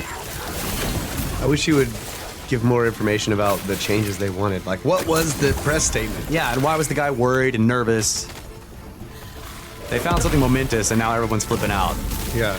And some people apparently aren't happy, and Hawass is pulling strings in the background, and crazy political shit's happening. They never let him release a press statement on any of the stuff they did. This is why he made this website in the first place. All right, so let's go to the mystery. That's the end of the story, basically. He never was able to go back. I think the reason why they didn't like the press statement, or any of it at all, was because whatever they were dealing with was conflicting with their story. Yeah. Right? Yeah. Already disproved their BS about the shafts being ceremonial. Yeah. And then, now there's something significant at the end of it, and they're trying to. They need more time to figure out how to work it into their bullshit, basically. Yep. It's frustrating. Okay, so there's two mysteries, the Y mystery and the Y4 mystery is what he calls them. The Y mystery. Unraveling the Y mystery, that is, why there are shafts in the Cheops pyramid, necessitates a bit of background information. The many monuments in Egypt all display an evolutionary history which can be traced through time. In the case of the pyramids, we know that the stunning structures of the Giza Plateau all had predecessors. Before them, the Egyptians built square step pyramids. Before that, they erected rectangular step pyramids right at the start, the so-called mastaba, which were basically just large slope-walled rectangles rounded at the top. So, we can follow the expertise of the builders through the centuries until it culminates in the structures of the Old Kingdom, whose features we can detect in the more primitive forms of the earlier epochs. That is, of course, with the single exception of the shafts of Cheops. These striking features are unique. They have neither precursors nor antecedents. There were no shafts in earlier pyramids, and there are none in later constructions. Indeed, some early books on Egyptology cite the two small rectangular indentations of the burial chamber of the later Chephren pyramid as antecedents of the Cheops shafts, but the Chephren indentations are only a few inches deep and in no way constitute even rudimentary shafts. Since our video mapping of the Cheops shafts, we know that they are by no means simply implied or insinuated. They are complicated, extremely long architectural features which required enormous extra effort to build into the overall structure. Thus, the Chephren indentations in no way constitute a parallel or antecedent to the Cheops shafts. Right? Yeah. Since the Cheops shafts all measure only about 20 centimeters by 20 centimeters or 8 by 8 inches, they were obviously never designed for human passage through them, so what were they for? Over the years, many suggestions have been made. 1. They are air shafts. Well, the answer to this is a straightforward no. The lower shafts were closed at both ends. The upper ones, if they had been left open as air shafts, would have exposed the burial chamber to birds, snakes, rats, etc. An idea certainly abhorrent to those dedicated to protecting the remains of the pharaoh at all costs. Well, that's assuming there was a burial chamber in the first place. Yeah, right. He's just going with their standard model. Right. They called them air shafts, right? Yeah. 2, they are light or star shafts. No, all the shafts bend often several times. In addition, all the shafts begin at their lower ends with horizontal sections about 2 meters in length, so there is no way light from any source could ever have penetrated from the outside into either of the chambers. In several parts of the shafts, with the exception of the lower southern one, we even found extreme angle fluctuations. It is therefore ridiculous for anyone to claim that the shafts could ever have pointed precisely to certain stars. Given the many angle fluctuations, the shafts could be construed to be pointing at some 100 different stars, especially if construction of the pyramid is gratuitously redated to match specific stellar constellations. 3, they are water shafts. This is nonsense. All the shafts have open joints along their floors. Any water entering from the top would disappear through these gaps and cracks long before it could ever reach the burial chamber. Not to mention the fact that the idea of water in the king's chamber would have horrified the builders, who went to enormous effort to protect the pharaoh's remains from all outside influences. 4. They are energy shafts. In other words, the Cheops pyramid is some kind of hydrogen power plant. This very simply contradicts at least 100 years of archaeological evidence. So what? That's my answer to that. So what, if it contradicts all that? In addition, the shafts were not completely sealed, see above, at any time, so there was no way to convey energy through them. 5. They are spirit or soul shafts. This is the most probable explanation based on the solid data we have available to us. At least it corresponds to the system of religious beliefs of the ancient Egyptians as far as I can tell.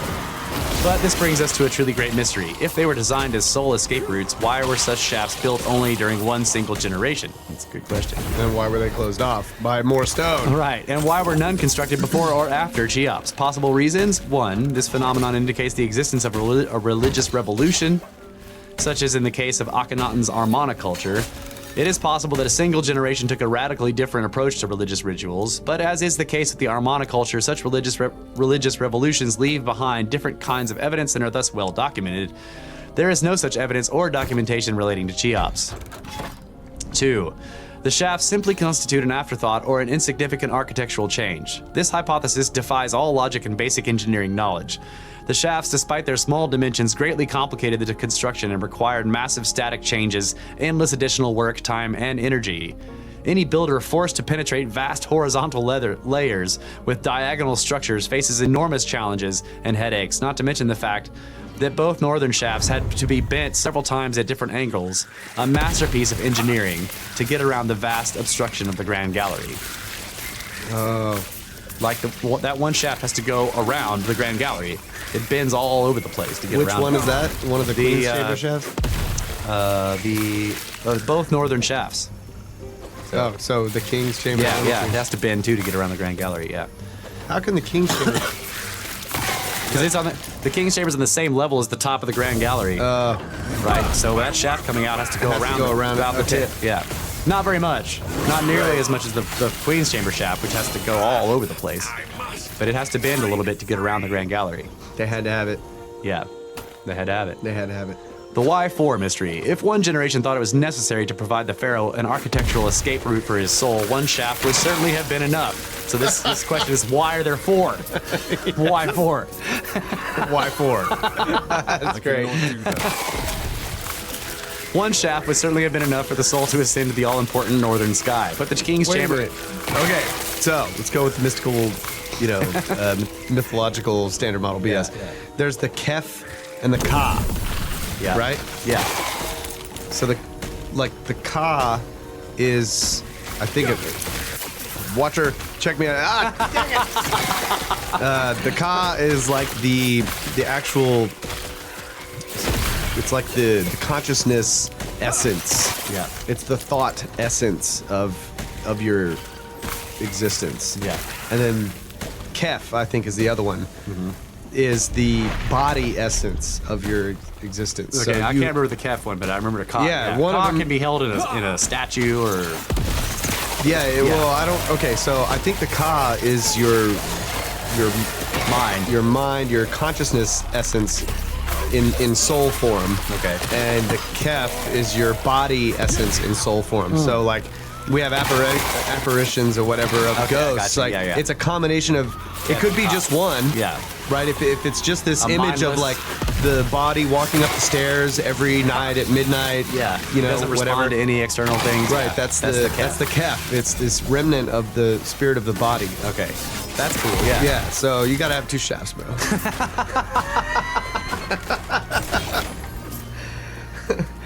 2 shafts. Still, why 4? Well, it's a king and a queen. Right. I'm just going with the standard model. But the queen is never let out. She's not allowed to get out. Well, she had a smaller pyramid. She got out. She died. She got out. Oh, okay. And then they built. And then the king was like, "I want to be on top of her." Oh, yeah. So he built a bigger one. God. Well, okay. Not like. I want to be on top. But she's already gone. I don't care. Okay. But in fact, we find a total of 4 shafts. The 2 upper ones leading out of the King's Chamber and 2 lower ones related to an additional room which has become to be known as the Queen's Chamber. No one has ever, excuse me, no one has ever been able to explain the function of that second chamber, however, especially in light of the fact that there is no tradition of any queen of Egypt ever being entombed in the pyramid of her husband. For whose soul might those 2 lower shafts have been designed? The upper shafts have outlets on the exterior of the pyramid. The lower ones do not. The upper shafts penetrate directly into the King's Chamber. The lower ones originally stopped 8 centimeters short of penetrating into the Queen's Chamber. 8 centimeters of solid stone block with absolutely no indentation or any other indication anywhere of their existence on the interior of the chamber. Or the exterior of the pyramid itself. I love the way Graham Hancock talks about this thing. It's like, it's almost as though the builders had human nature in mind, like the inquisitive mind. Yeah. And so it's a puzzle. Yeah.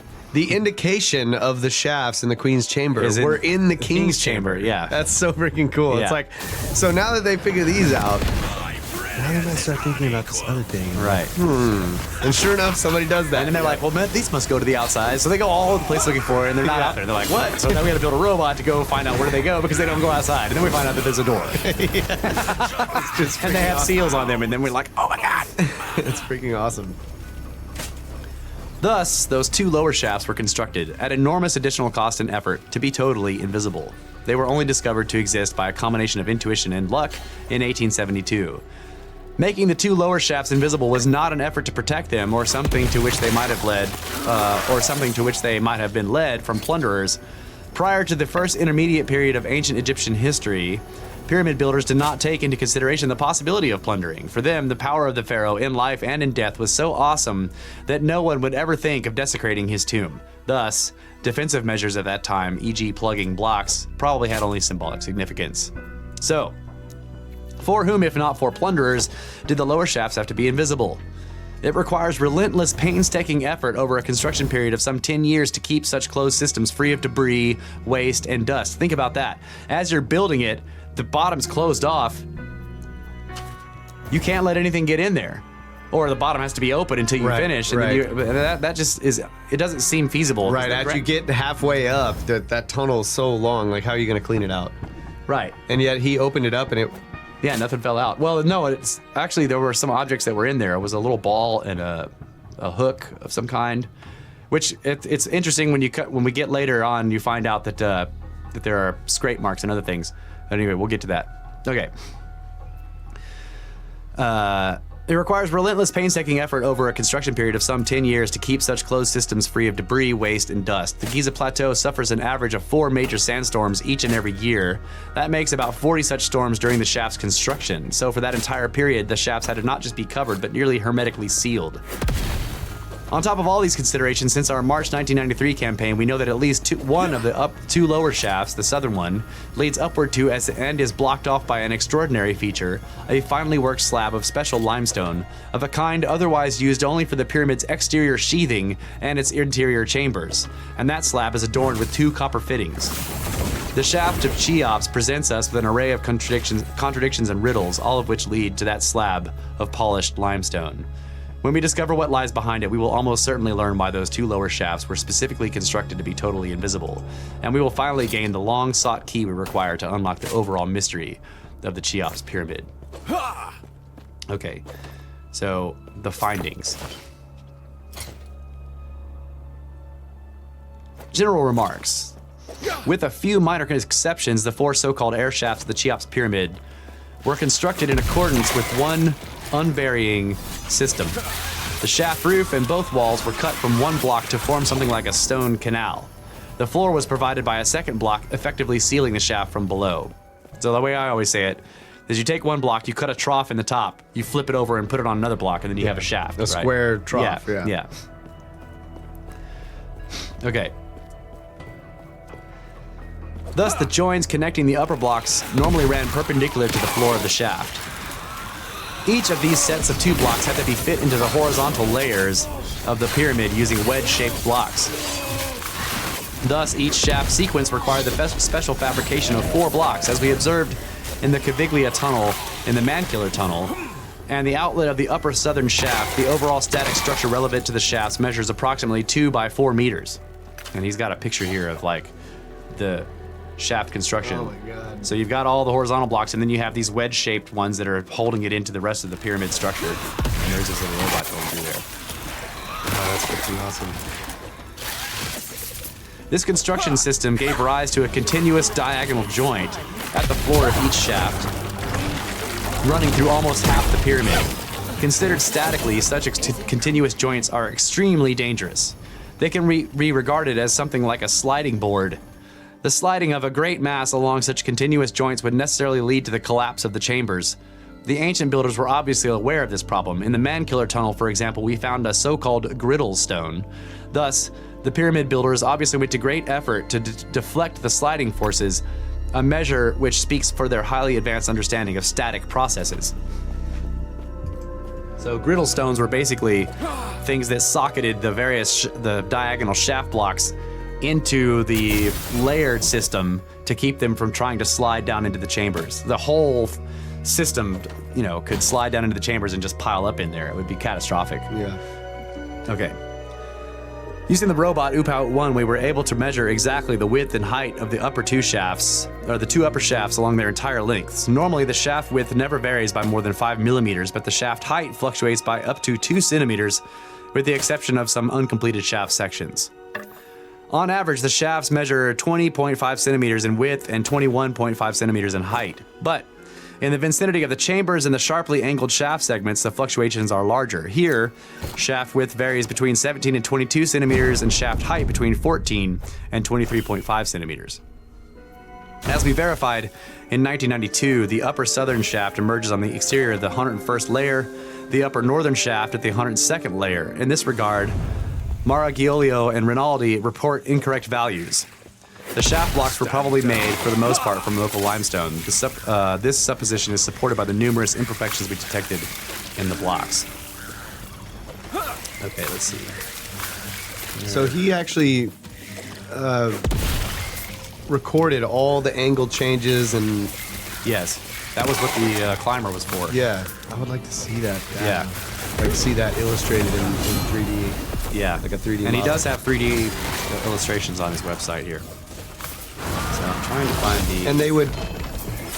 So I'm wondering how they change, like, if there was, excuse me, any pattern to, say, the length of a specific trajectory and angle, and then the angle change.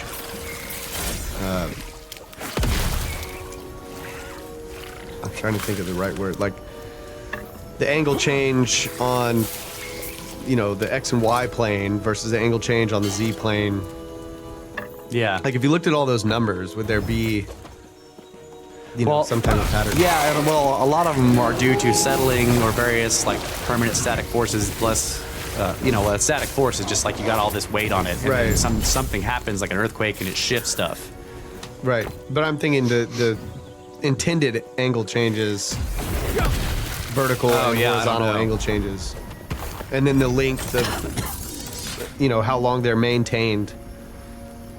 It would be cool to look at that data. Yeah. Let's see if I can find what I was looking for here. Maybe we'll go ahead and take a break. We'll take the last break. So let me go through this and find. There's other stuff in here that I want to read. I've got to find it. Yep. Hold on to your snake tails. We'll be back.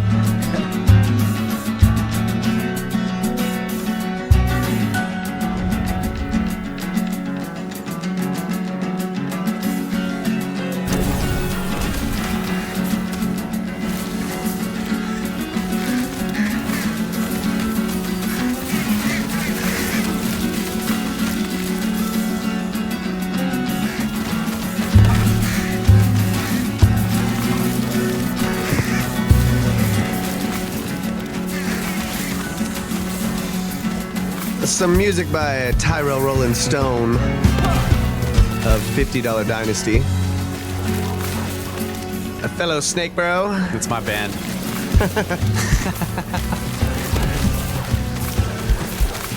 Yeah, thanks for that, buddy. Yeah, it's good music. Great running down a shaft and a pyramid music. Yeah. Trying to get away from the giant robot. Something like that. So did you find what you need there? Yes, I did. I found it. Okay. I was looking for the specifics of each shaft that he found, all the different stuff. So,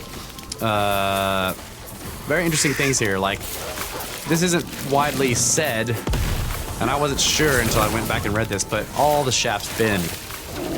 Okay? They all have bends, and not just the bottom ones. All of them do.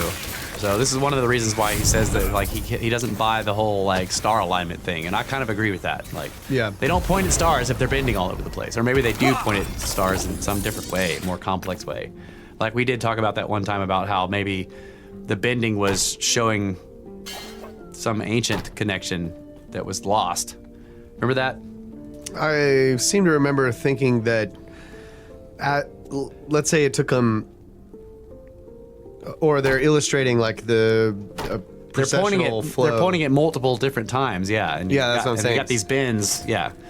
So if you figured out all the angles and everything, and then figured out all the directions that would point at whatever stars, maybe they're mapping something out. Right, but the thing about it is that the bends have very structural reasons. They have to go around. Right, that's yes, exactly. Yeah. So, well, you're going to build around the Grand Gallery.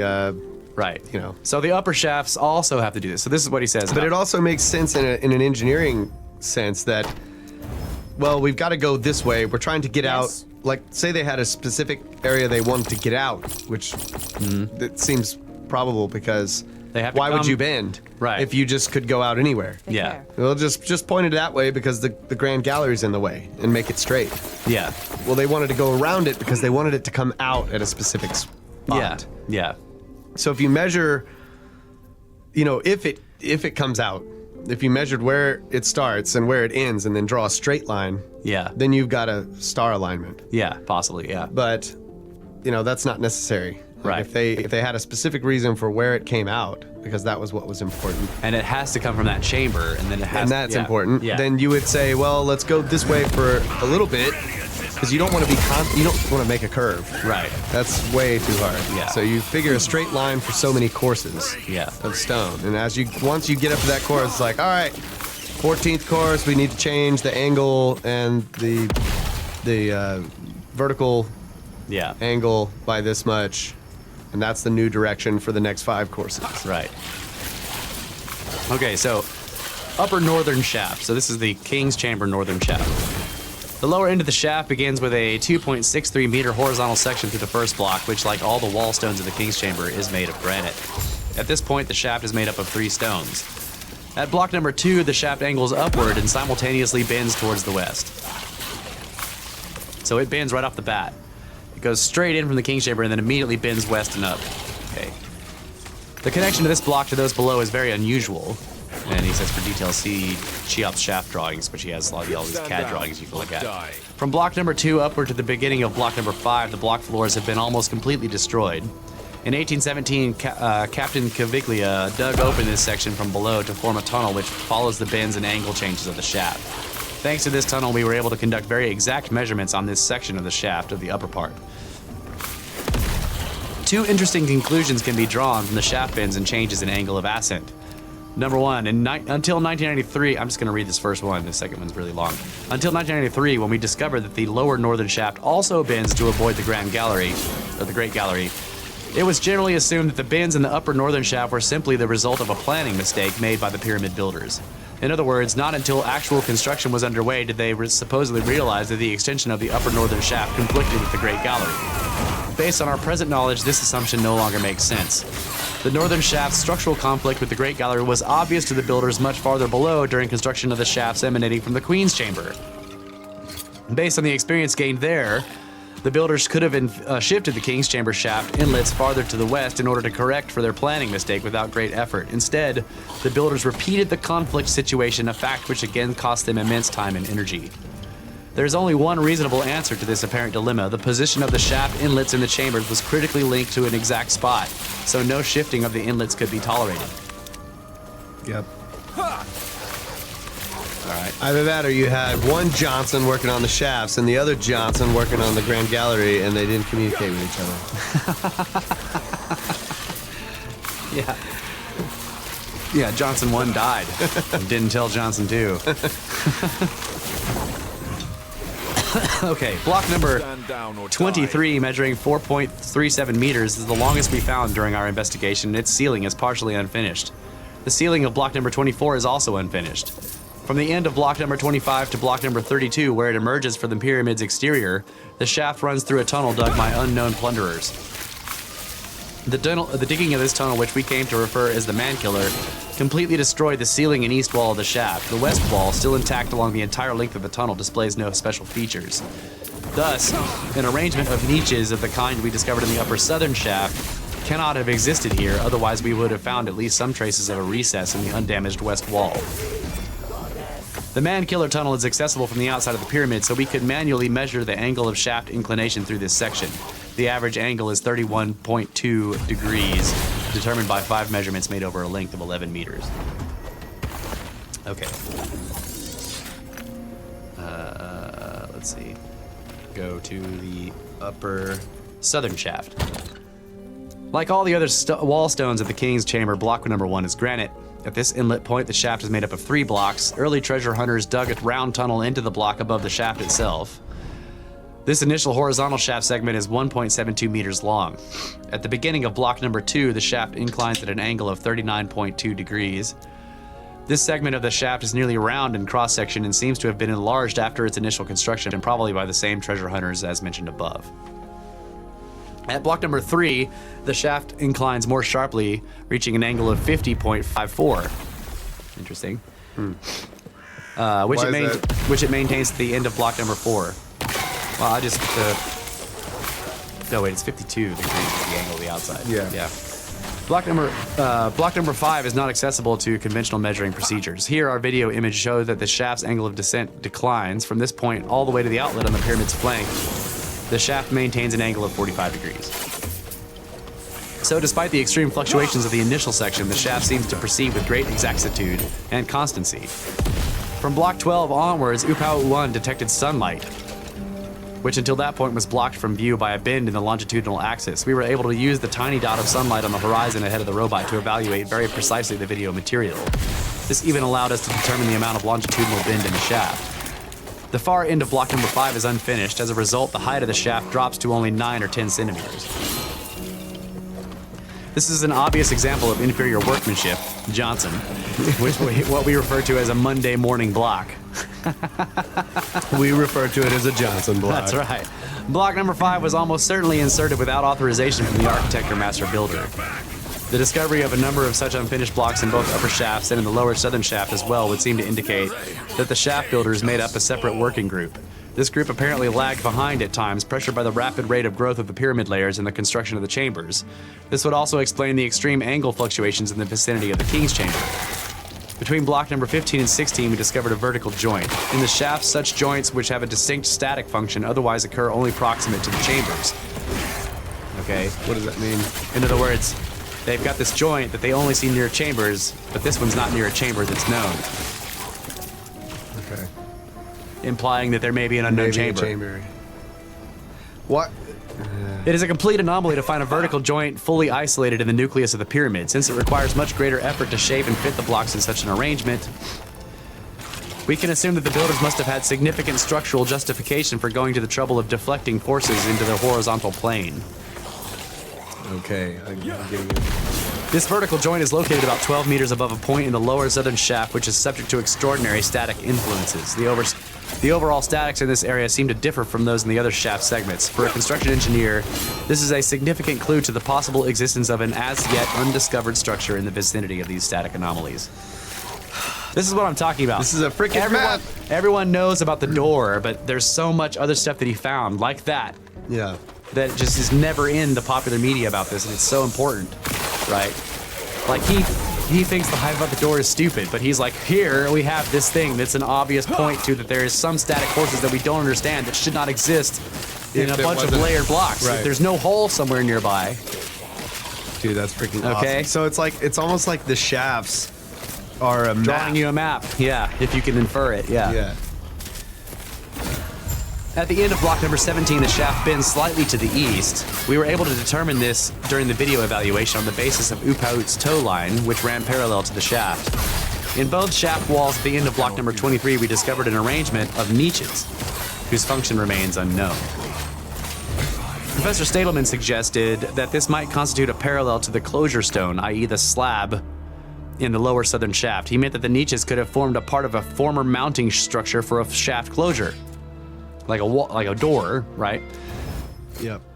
At first glance, this hypothesis would seem to make sense, but closer examination of the data we collected makes it highly questionable. 1. The eastern niche forms a groove, the western niche a recess, extending to the end of the block, so a small plugging stone of the kind envisaged by Professor Stadelman would be held in place only on one side. The groove on the eastern side would serve no purpose. But if you had to insert a slat, then you would have a groove on one side where you could turn the block at an angle, insert it into the groove, and then the other side is completely taken out all the way to the end, so you could let it curve down into plates. Right. A small plugging stone could not have been lowered into the shaft from above, as Professor Stadelman has suggested, because the shaft in block number 23 is wider than block number 24. Thus, a plugging stone narrow enough to fit the dimensions at the top of the shaft would simply slip past the niches. Professor Stadelman's hypothesis allows for the possibility that the plugging stone was embedded in place during construction of the shaft itself. He doesn't explain, however, how this stone, embedded 12 meters deep into a shaft measuring only about 20 by 20 centimeters, was later removed without doing even the slightest damage to the niches. Even if we choose to assume that the groove in the recess originally held a stone slab, we still face the problems mentioned above. Any such slab would have to have been inserted before the corresponding block was set in place, and thus could not have been removed later without damaging the niches. The vague possibility remains, of course, that a stone slab was planned at this spot but never actually built into the construction. Even this case, however, does not constitute an exact parallel to the situation in the lower shaft, because the upper shaft ceiling has no recess like that in the lower southern shaft of the slab. Another lame possibility is that the Johnson just didn't do it right. Well, the stone block was actually being formed for some other purpose, and then they're like, well, let's use repurpose it. Let's repurpose it for the shaft. We gotta get this thing moving. The upper butt joint of block number 23 is also unusual in that it forms a rectangular concave profile. It is also remarkable that here the floor joint is aligned with the shaft joints. That's another static problem. So, it's hard for me to envision what you're saying. You have to look at his drawings. He's just pointing out structural anomalies in the shaft construction at certain points. The upper butt joint of block 23 is unusual because it forms a rectangular concave profile. Okay. It is also remarkable that here it's only touching around the edges, basically. Right. It's also remarkable that here the floor joint is aligned with the shaft joints. Normally the floors and the shaft blocks are not Yeah. They're like so stacked. For whatever reason, the floor block and the shaft block end at the same place in this part for whatever reason. So he's also implying that there's something structural going on here that we can't see. It's around the shaft, and that is shown in these. Right. This is why you have to have these two joints aligned right here because there's something else going on somewhere else that makes blocks. You have to play Tetris with the blocks. Right. Yeah. Freaking cool. After the last remaining original block, number 25, the shaft extends another 1.7 meters, restored in the more recent past before it outlets on the flank of the pyramid. Okay. So, the lower northern shaft. So this is coming out of the Queen's Pyramid. The northern shafts are the ones that have to go around the Grand Gallery, right? Okay. After an initial horizontal section of 1.93 meters penetrating the first block of the Queen's Chamber wall, the shaft bends upwards. Based on 14 measurements made over a distance of 17 meters, the shaft's angle of ascent fluctuates between 33.3 and 40.1 degrees of ascent. 33.3. Yeah. Block number 4 clearly shows that a change in the angle was made at this point. To that end, the builders even cut the shaft 2 centimeters deep into the beginning of the floor block. The floor block, which is normally just flat, they actually cut shaft into it to make it work. So the floor... Because it was sitting up higher. Yeah. Like, that kind of makes it interlocking. Yeah. But if it was staggered with the block on top, then the block on top would have had to... Like, in other words... If the floor of the block had to have a trough cut in it, then the block laying on top that went across that joint would have to be cut away. Right. Yep. They cut out the floor for whatever reason and then sort of ramped it up to make that stop. Right. So when you hit that block, it's cut 2 inches in, And then as you go up the block, it's ramped up until it's no longer being cut into it. And for whatever reason, they did that. Who knows why? There may have been imperfections in the stone they were using on the shaft block, and they cut it out of the floor. I don't know. I have no idea. Or maybe they were trying to make it fit something that wasn't working. You know, they were trying to make an 8-inch by 8-inch square, and sometimes they had to finagle, improvise. Yeah, you had to help it. You gotta help it. Only further measurements in the still unexplored upper areas of the shaft will tell whether the intended angle is several degrees smaller than that of the southern shaft, or whether both shafts were to be constructed at the same angle that is quasi-symmetrically. Blocks number 2, 3, and 4 all show signs of minor settling. The first 3 joints of the shaft are aligned more or less vertically in order to deflect the weight of the roof beams into the horizontal plane. At the start of block number 7, we see the threaded end of a hexagonal iron rod, which was obviously left behind in the more recent past. As no scholar reports investigating the shaft using such a rod, we can assume it is an artifact of an unsuccessful treasure hunt which was supposed to remain secret. In 1872, Wayneman Dixon found and chiseled open the lower ends of the shafts, which had been invisible until then. In his diary and in unpublished letters to Piazzi Smith, which was the Royal Observatory Edinburgh, are in the Royal Observatory Edinburgh archives, Dixon places great importance on the lower shafts and mentions that he was on the verge of a great discovery. After that, the shafts received no further attention except for angle measurements carried out by Petrie. We can thus assume with some assurance that the iron rod was left behind by Dixon. So he was shoving an iron rod up there thinking that he might knock something loose. Yeah. Each section of the hexagonal iron rods measured 2.7 meters in length and is fitted with a round socket which allows it to be jointed to the next section. Right, so you can screw it in the next section and shove it in farther and screw it in the next section. In one of the lower shafts, Dixon found 3 objects, so when he breaks it open, 3 things came tumbling out. 1, a copper grappling hook, quote-unquote grappling hook, about 5 centimeters long. 2, a small gray-green stone ball. And 3, a broken off piece of square wooden slat or rod about 13 centimeters long. This is the copper hook that came out. Huh. Okay. Could have been a seal part holder. Part of the hooks. Yeah. Seal holder. Unfortunately, in his writings, Dixon doesn't say in which of the 2 lower shafts he actually found these objects, but he mentions them in connection with the northern one. Except for the stone ball, the objects are broken fragments. Thus, I assume that Dixon didn't simply find them lying in the horizontal segment of the shaft. Instead, I think that by jabbing the long iron rod into the shaft, he broke the objects off or something, which then slid down to the bottom. This assumption is further supported by finds made at the bend in the shaft described in detail below. The grappling hook and the ball are now to be found in the British Museum at London. The fragment of wooden slat no longer exists. So, I mean, like you were saying, as you build up and they're blocked off at the bottom, anything that falls in there is going to be stuck in there. Yeah, and then so it's going to hit that. It's going to hit that last bend, or depending on where you drop it, it's going to hit a bend and perhaps get stuck. Yeah. So if you dropped your diorite hammerstone, and it just rolled down in there, and you're like, well, I'm not going to tell anybody about that. Johnson, where's your hammerstone? Oh. God dang it. Go down and get your hammerstone. He's got gone for 3 hours. Trying to find a new one. Queen's chamber. He needs a new one, right? He's like, oh, I got to go. Yeah. Can I borrow your hammerstone? No, I got to run Johnson. out to the quarry and get a hammerstone. The west wall of the shaft at about the middle of block number 8 displays a strange, broad, black streak reaching from floor to ceiling.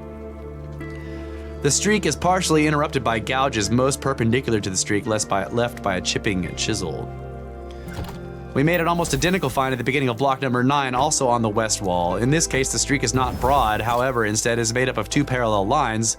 It is also interrupted by traces of a chipping chisel, but it is obvious here the chiseling was done only over the 2 parallel lines. The find, at least in terms of the indentation or interruption of the lines by chiseling, is reminiscent of the niches in the Great Gallery. Those niches were closed using exactly fitted stones to restore the smooth surface of the walls. Here, too, the intact surface was again destroyed by coarse work with a chipping chisel. So in other words, it looks like a black stain is on the wall of the slab, and somebody tried to use a chisel to get rid of the stain. Not very well in both cases. Yeah. But why are there black marks? It's weird. In the second third of block number 9, in between the iron rod and the east wall of the shaft, an accumulation of a dark, unidentified material lies a small rectangular object. The object seems to have 2 holes drilled into it. So it's hard to see, but basically the iron rod that Dixon shoved up in there is bending here, and there's something caught right there that has holes in it between the shaft and the wall. Yeah. It may be a bracket of the iron bar itself. It's hard to tell. It kind of looks like a bracket around the bar. Yeah. Concerning the grappling hook he found, Wayman Dixon notes in his diary, the thing is bronze green and with strong incrustations aggluviated, or agglutinated, once riveted onto a wooden handle. The grappling hook does indeed have 2 rivets, but we don't know why. Dixon asserts that it had been attached to a wooden handle. It is possible that on the hook he found traces of wood which have since disappeared. So it remains a matter of speculation whether or not the hook was actually connected to a piece of wood, and if so, what it may have looked like. But the space between the rivets and the hook does coincide exactly with the space between the holes in the small rectangular object still in the shaft. So the latter could originally have been attached to the hook. Probably what happened was Johnson drops his hammerstone into the shaft and then grabs the wooden hook rod handle rod and shoves it down in there to try to get his hammerstone and breaks the hook handle rod. Yeah. And then that slides down And then into the he just chunks the leftover piece of wood down in there and you're like, where's the hook handle? Oh, I don't know. shaft. Yeah. Oh, I don't know, boss. Where's your hammerstone? Not sure. Dang it, Johnson. At the end of block number 9, the shaft angles about 45 degrees to the west in order to avoid the static structure of the Great Gallery. It is at this point that Dixon's iron rod, which is bent around that angle, apparently got stuck. Unable to remove it, he seems to have given up this probing of the shaft and then unscrewed the lower section of the rod, which otherwise would have remained protruding from the shaft entrance. Sticking out of the shaft at the point where it angles to the west, a square rod lies on the shaft floor extending to the east wall. Originally, we assumed this was a piece of Dixon's iron rod which had broken off at the bend in the shaft, but even then I was surprised that the square rod lay under the hexagonal rod and not over it, as might originally be expected. At that time, we didn't yet know that in 1872, Dixon had found a piece of square wooden slat or rod, which he noted in his diary. So in other words, his iron rod is going over top of this piece of wood thing in there. So it's holding it stuck to the floor. He noted in his diary, bit of wood broken off from a larger part measuring 5 inches nearby, plus accidental fractured end. Accidentally fractured could only mean that Dixon himself caused the fracture. A supposition additionally supported by the remark broken off from a larger part. Dixon probably continued to jab the iron rod up into the shaft until the reported object slid down to the bottom. In the process, he apparently broke off the end of the wooden rod with the hook. The visible end of the square rod, which our robot discovered, shows clear signs of having been fractured, so it seems most probable that the hook was probably attached to a long, square wooden rod, the remains of which still lay in the shaft. Yep. Johnson's hook. Johnson's stone hammer hook. Stone hammer hook, yeah, hammerstone hook. In 1993, Noooope 2 was not yet capable of negotiating the sharp westward bend of the shaft. Nonetheless, the robot's camera provided us an initial view of the continuing shaft. We can see that the end of Dixon's iron rod is rammed into the right wall. The square rod protrudes a long way into the shaft. It goes all the way. It goes all the way up. That had to be what it was. Like, I mean, as you're building up, you're gonna drop stuff and you're gonna try to clean it out. Yeah. Get a longer and longer tool as you're, trying to make sure it stays clean. Cover it. Yeah. And then when the next stone comes, uncover it, put the stone in. And look, see that? This is his iron rod. It looks like something is on the end of the... Yeah. So he says, we can see that the end... Okay, the square rod protrudes a long way into the shaft. At its end, there is what seems to be a rectangular structure. Unfortunately, it is so far from the camera that, at this resolution, no further details can be fully perceived. So he couldn't get far enough up in there. He couldn't make that turn. He could get the camera to look around the corner, but his robot couldn't negotiate that angle turn. Only further investigation of this part of the shaft can clarify the situation. Today we ought to be able to get up in there easy. Yeah. Okay. The lower southern shaft. This is the one we're coming toward. I can say in like 100 years or a couple hundred years, they'll have some ridiculous imaging capabilities, and they'll basically scan the shaft, and they'll find all these tiny little quadcopter drones just like crammed up in there from people trying to fly them up in there. After an initial horizontal section of 1.96 meters penetrating the first block of the Queen's Chamber wall, the shaft inclines at an average angle of 39.6078 degrees, which we determined by taking 24 measurements over a distance of 28 meters. Between block number 2 and number 3, we discovered a settling of 3 to 4 centimeters, almost certainly resulting from the pressure exerted by the roof beams of the Queen's Chamber. The lower northern shaft displays a similar settling, although there it is distributed along the course of 3 blocks. The first 3 joints of the shaft are vertical to deflect the pressure of the roof beams into the horizontal plane. Block number 8 has an unusually irregular surface. This riddle is solved by block number 9, one wall and the ceiling of which are rough, but the western wall is relatively smooth and shows signs of having been worked with a chipping chisel. Apparently, the ancient Egyptian builders first initially shaped the shaft blocks with a pointed chisel, explaining the uneven surface, and then dressed them with a chipping chisel. Blocks number 8 and 9 were evidently built into the structure in unfinished form. So, like you can see, the shaft walls are very rough. Yeah. Like somebody didn't smooth them out. Johnson didn't get in there with his belt sander.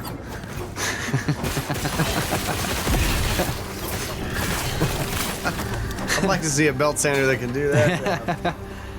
Blocks number 16 and 17 are offset by about 3 to 4 centimeters. It is impossible to determine with any certainty whether this deviation occurred during original construction or at a later date. This spot lies just under the floor level of the King's Chamber, where Petrie discovered unusual settling. Right, so they're settling in the floor. It is possible that this settling and the observed deviations were caused by an earthquake during the pyramid's construction. Ooh, that would have. Yeah. From block number 19 onwards, we detected strange scratches on the walls of the shaft, extending all the way up to block number 26. Depending on the surface texture of the walls, these scratches appear with varying clarity at a consistent height of 2 to 3 centimeters above the shaft floor. See them? Yep. The scratches are not very deep and are visible only because they penetrate the stone's patina. Since the scratches extend over the block joints, it is obvious that they were made after the shaft sequence was finished. It would appear that something was dragged up through the shaft subsequent to its completion.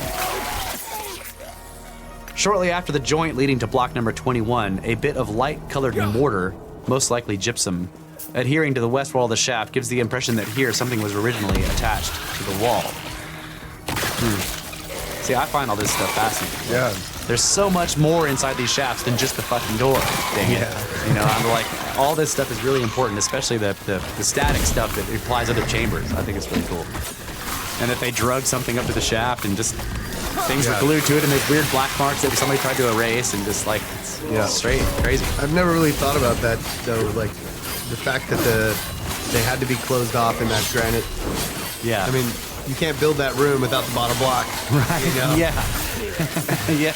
And so you're building all the way up knowing that anything that goes down there Is down there. you're gonna have to fish it out Right. or it stays. Yeah. So In 1843, Burckhardt found a similar impression, somewhat larger, on the walls of the Great Gallery.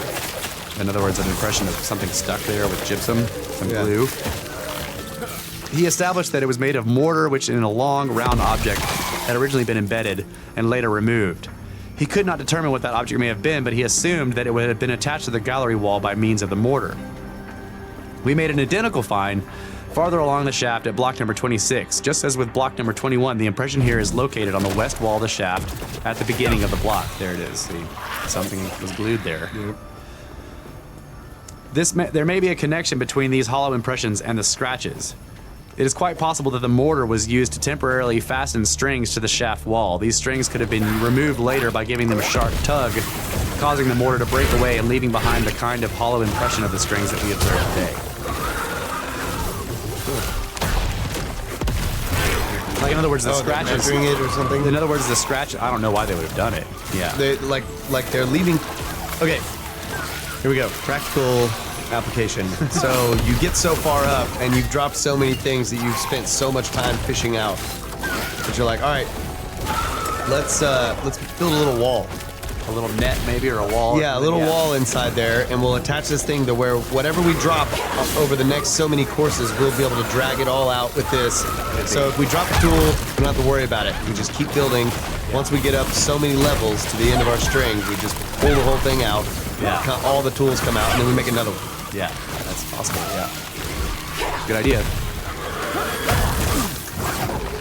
Okay, at the beginning of block number 26, a large section of the floor has been broken away.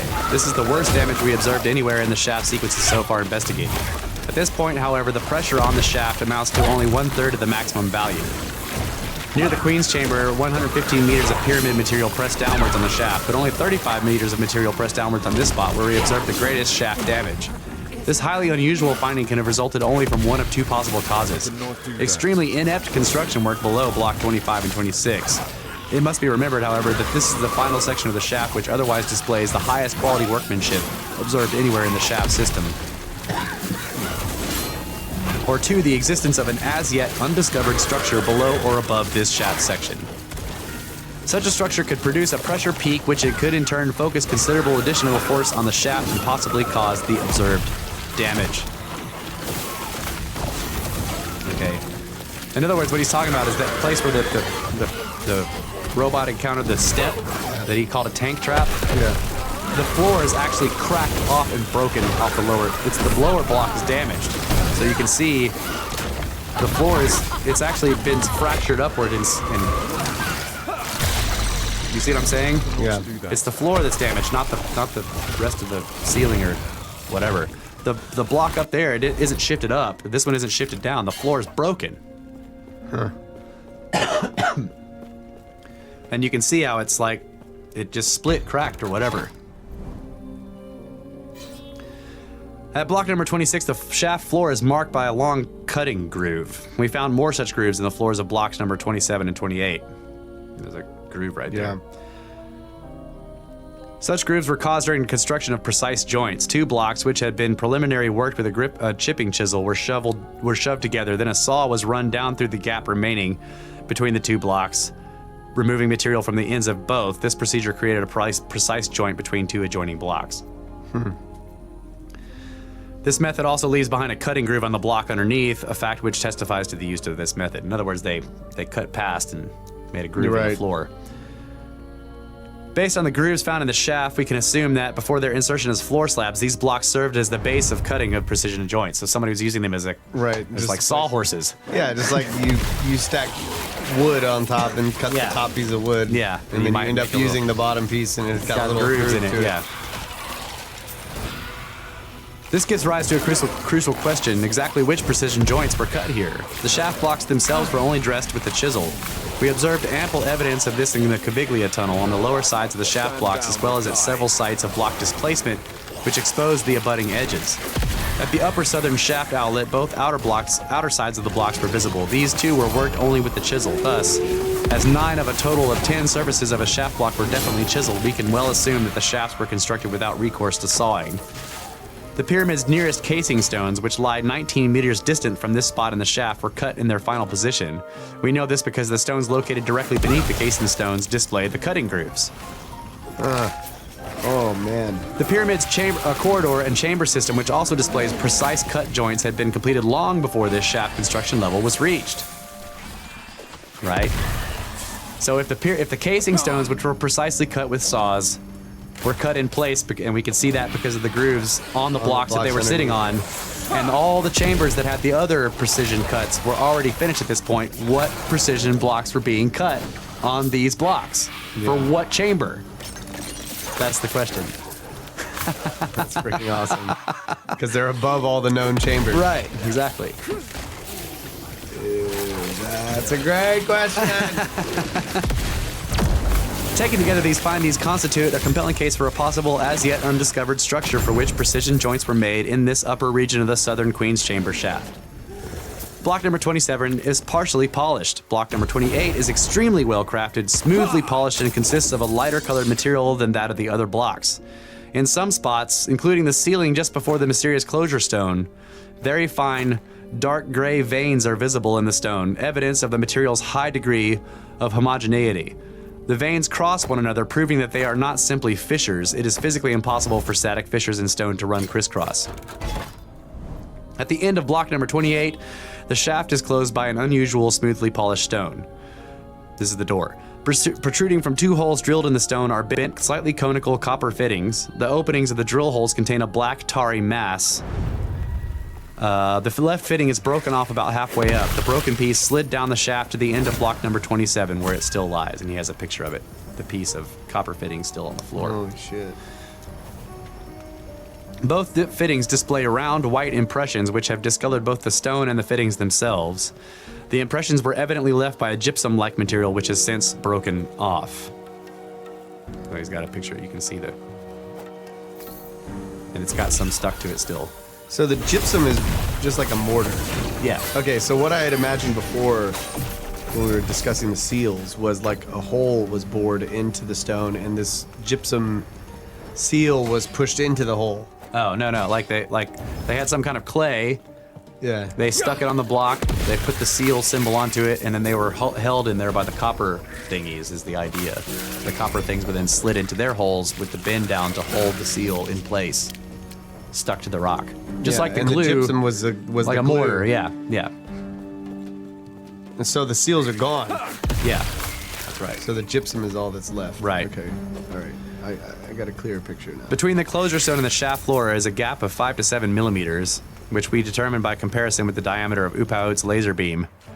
Thus, the visible lower edge of the stone does not lie totally flush with the floor. Close examination of the broken lower right corner shows that it is held in place by a groove or recess. Yeah. And at this point, the stone is only about 5 millimeters wider than the shaft itself. The surfaces of the shaft blocks which lie on the floor have chamfered edges. Thus, in the video wide shots, the lower left corner of the stone is also visible. Here, too, the stone is only slightly wider than the shaft. The lack of a shadow at the upper edge of the stone indicates that it is taller than the shaft itself. But there is no way of establishing how far the stone extends into the ceiling. Right? So they're talking about the door stone. Yeah. Since it just appears to merge seamlessly with the ceiling, they assume that the ceiling is below the top of the block of the door. In other words, the door is laying on the edge of the shaft block. And there's just no visible shadow cast by the light from the camera. Right. No traces of mortar are visible in the closure stone. This is unusual as the joints of most shaft blocks do show such traces. We were able to recover bits of white gypsum mortar from the shaft, indicating that the shaft was indeed laid using such mortar, but the closure stone was apparently mounted with great precision and held in place by grooves or recesses without using mortar. Thus, we may well assume that the stone is, in some way or another, movable. Yes! In May of 1993, hoping to supplement our purely visual evaluation of the copper fittings, I asked English metallurgist Hugh Tyrer to examine the relevant video material. Tyrer and his company, HT Consultants, played a key role in the metallurgical aspects of the development of the Concorde aircraft. On the basis of the two-dimensional video images, Tyrer was able to come to several conclusions. 1. The corrosion coloring and the surface texture indicate that the fittings are indeed made of copper or bronze. 2. The extent of the corrosion is quite normal for a period of 4,000 years, given the prevailing level of humidity within the pyramid. And 3. The broken piece of the left fitting and the left fitting itself both display smooth fracture surfaces. Thus, the piece of fitting did not break off due to outright corrosion. The smooth fracture surfaces would indicate that the fittings were made of cold forged material. During the forging process, the material was stretched, causing a very fine crack. The ongoing process of corrosion eventually caused the fitting to break at that fine crack. Yeah. Traces of hammering carried out are visible on the left fitting at the point at which it emerges from the stone. This is an indication that the fitting was first pushed through the hole drilled in the stone and then struck with a hammer to bend it downward at a 90-degree angle. That's freaking awesome, dude.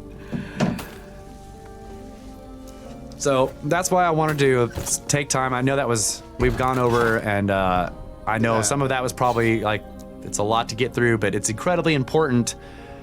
All the details that are never talked about in the story about the shaft and the door. Right. Like, when you really think about it, the door is interesting, but it's not the best evidence of other chambers. Yeah. Right? The best evidence of other chambers is in all this other stuff that he was finding, and then the other weird things that are in there. But the static forces and the way the joints are constructed interior of the shafts tells you that stuff is happening outside the shafts in a place where, according to what we know about the pyramid, there are no other structures. Like when it's going around the Grand Gallery, you're looking at these specific types of joints that make sense because there's static pressures on the stones There's a known structure, the Grand Gallery. Then it goes back to normal for a while, and then you get back to these crazy joints that you saw when it was going around the Grand Gallery. Right. And you're like, okay. Dude, that's freaking awesome. Yeah. So that's it, folks. That is the Pyramid Shaft Door Rudolph Gantenbrink story. It's fascinated me for a long time, and I'll never forget the visual of the of the inspector in the room with him when they finally see the door, and how the guy turns white and freaks out and starts shouting that these are seals and we have to stop everything, and then they get kicked out of the country, basically. Yeah, and their story was never published. Right. So I thought about that for a long time, and the only thing I can come up with that makes any sense is that he knew something. Right. Like that they've all perhaps known, the people, the higher ups. Right. We talked about how they might have been warned about, seals of some kind. Like if you ever see something like this, stop everything. Right. Right. Old Kingdom seals or whatever it is that they thought that they were. And there are no seals in there. The guy just saw indications of the presence of seals and flipped out. Yeah. It's like they've been, the antiquities department or whatever has, obviously they have knowledge that they haven't published. This is proof. They didn't publish the findings, for 10 years or something like that. Yeah. Right. So they hold information that they know. And so you can imagine that as long as they've been in existence, they've been holding information and not publishing it. And that's what it makes me think of. Like he saw something that all of them, everybody involved in the higher ups of the antiquities department had been warned about, been told about, and he's like, oh, we gotta shut down the operation. Exactly. That's just... And I mean, Hawaii started moving members of his team away as soon as he started figuring out that they really were finding stuff. Right. So. God. All right. I appreciate you guys sticking with me on that. I know it was a bunch. I loved it. All right, you can get a hold of us at brothersoftheserpent@gmail.com. Go to the website, brothersoftheserpent.com. Comment there. Check out the encyclopedia. You gotta see the glossary of terms. So I've been posting those on the Twitter. Yeah, so you can get the idea of what is Johnson and what is non-Johnson. That's right. And follow us on Twitter at Snake Bros with no vowels, SNKBRS. I have been posting a bunch there, and we've got a lot of people following us, and the whole great crew there. A lot of whole thing going on Twitter. It's awesome. Yeah, and it really helps if you really like a show, whatever your favorite show is, try to share it with your friends. It really helps us out. Try to get other people interested. That's right. And donate to our pyramid scheme by way of PayPal. There is a donate button on the website, brothersoftheserpent.com. You can see it on the front page on the upper right there. Click on that. It's real simple. Send us $1, $1 million, Just send us straight to pyramids. Yeah, and I have confirmation that it is extremely easy to do that. Like it's a PayPal. Yep. But you can click on it. You can use your PayPal, or you can just use a debit card, MasterCard, through whatever. PayPal system. Credit card. It's real quick. No hassle. And thanks to all of you who have donated. We really appreciate it very, very much. Yes, thank you. Yep. And give us reviews if you can't donate, or even if you can, give us 5-star reviews everywhere you go. Yep. 5 stars everywhere. Tell everybody how amazing we are. Well, you don't have to do that. You can tell everybody that you hate the show, but 5 stars. Give it 5 stars. I hate this 5-star show. These guys are totally dumb. 5 stars. You're gonna talk about the certificate of ignorance. That's right. These guys don't know anything. 5 stars. 5 stars for how dumb they are. And also, History Shift. You guys, check this dude out. You can follow him on Twitter at History Shift. He's got a YouTube channel. He also has just started a blog to post his various photos. He's been going around in Montana taking pictures of dolmens and other glacial erratics. Heck yeah. This guy has been transferring all of our podcasts to YouTube videos with slideshows of the various pictures that we use. It is so awesome. He's basically now running our YouTube channel. He's been uploading the videos and like putting all the keywords in and everything. And the guy is totally awesome. He's been promoting us a lot on YouTube, on Twitter. So follow him at History Shift and check out his YouTube channel too. He has some great stuff there on the on Atlantis and the recat structure, which I did the narration for. And also, I wanted to give a shout out to a couple of other podcasts. Like, I like to listen to Grimerica. You guys should check that one out. Mysterious Universe is always great if you want the Australian perspective. There's also Mike and Maurice's Mind Escape. Check them out. There's also, if you guys like conspiracies, check out The C Word. They are hilarious, and they explore every freaking crazy conspiracy that you can find on the internet anywhere, and they're hilarious. So check them out. And also, don't forget History Shift. Thank you guys so much. We very much appreciate you and all the promos you guys have been doing for us on Twitter. Thank you so much. And once again, Brandon, History Shift, you are awesome. Also, want to give a shout out to Kmart with Acoustic Paneling Solutions. He builds acoustic panels for studios, custom builds them to the specs that you want. It's a beautiful design. He uses the acoustic foam panels and makes geometric designs inside a wooden frame. It's a very lightweight construction, so it's shippable anywhere in the U.S. He worked with us and built ours to the golden ratio. That's right. 2 golden ratio acoustic panels for the Tangent Cube of Science. And they're absolutely beautiful. Yeah. A great addition to your podcast studio or whatever you might be doing, music or recording of any type. So check out, yeah, you can really tell the difference in the room after they were put in. Like, oh yeah, it completely changed the sound and made it so much more like a vocal booth. Yeah, it's great dampening. If you're in a sheetrock room, yeah, those high frequencies are echoing all over the place, and you can, if you have high gain on your microphones, it's picking up that background echo. Yeah. You get these acoustic panels. They look beautiful. It's like framed artwork on your wall, but it's helping out your sound quality. Absolutely. They're wonderful, and yes. thank you Kmart for doing that for us. You guys, if he will build them custom specs, custom colors and stain. You can get a hold of him at acousticpanelingsolutions@gmail.com. That's right. Kmart. He's awesome. Heck yeah. Thanks, Kmart. That's right. And thank all of you listeners. Thanks to all of you listeners. We love you. Good night, Adamu. Find secret doors in pyramids.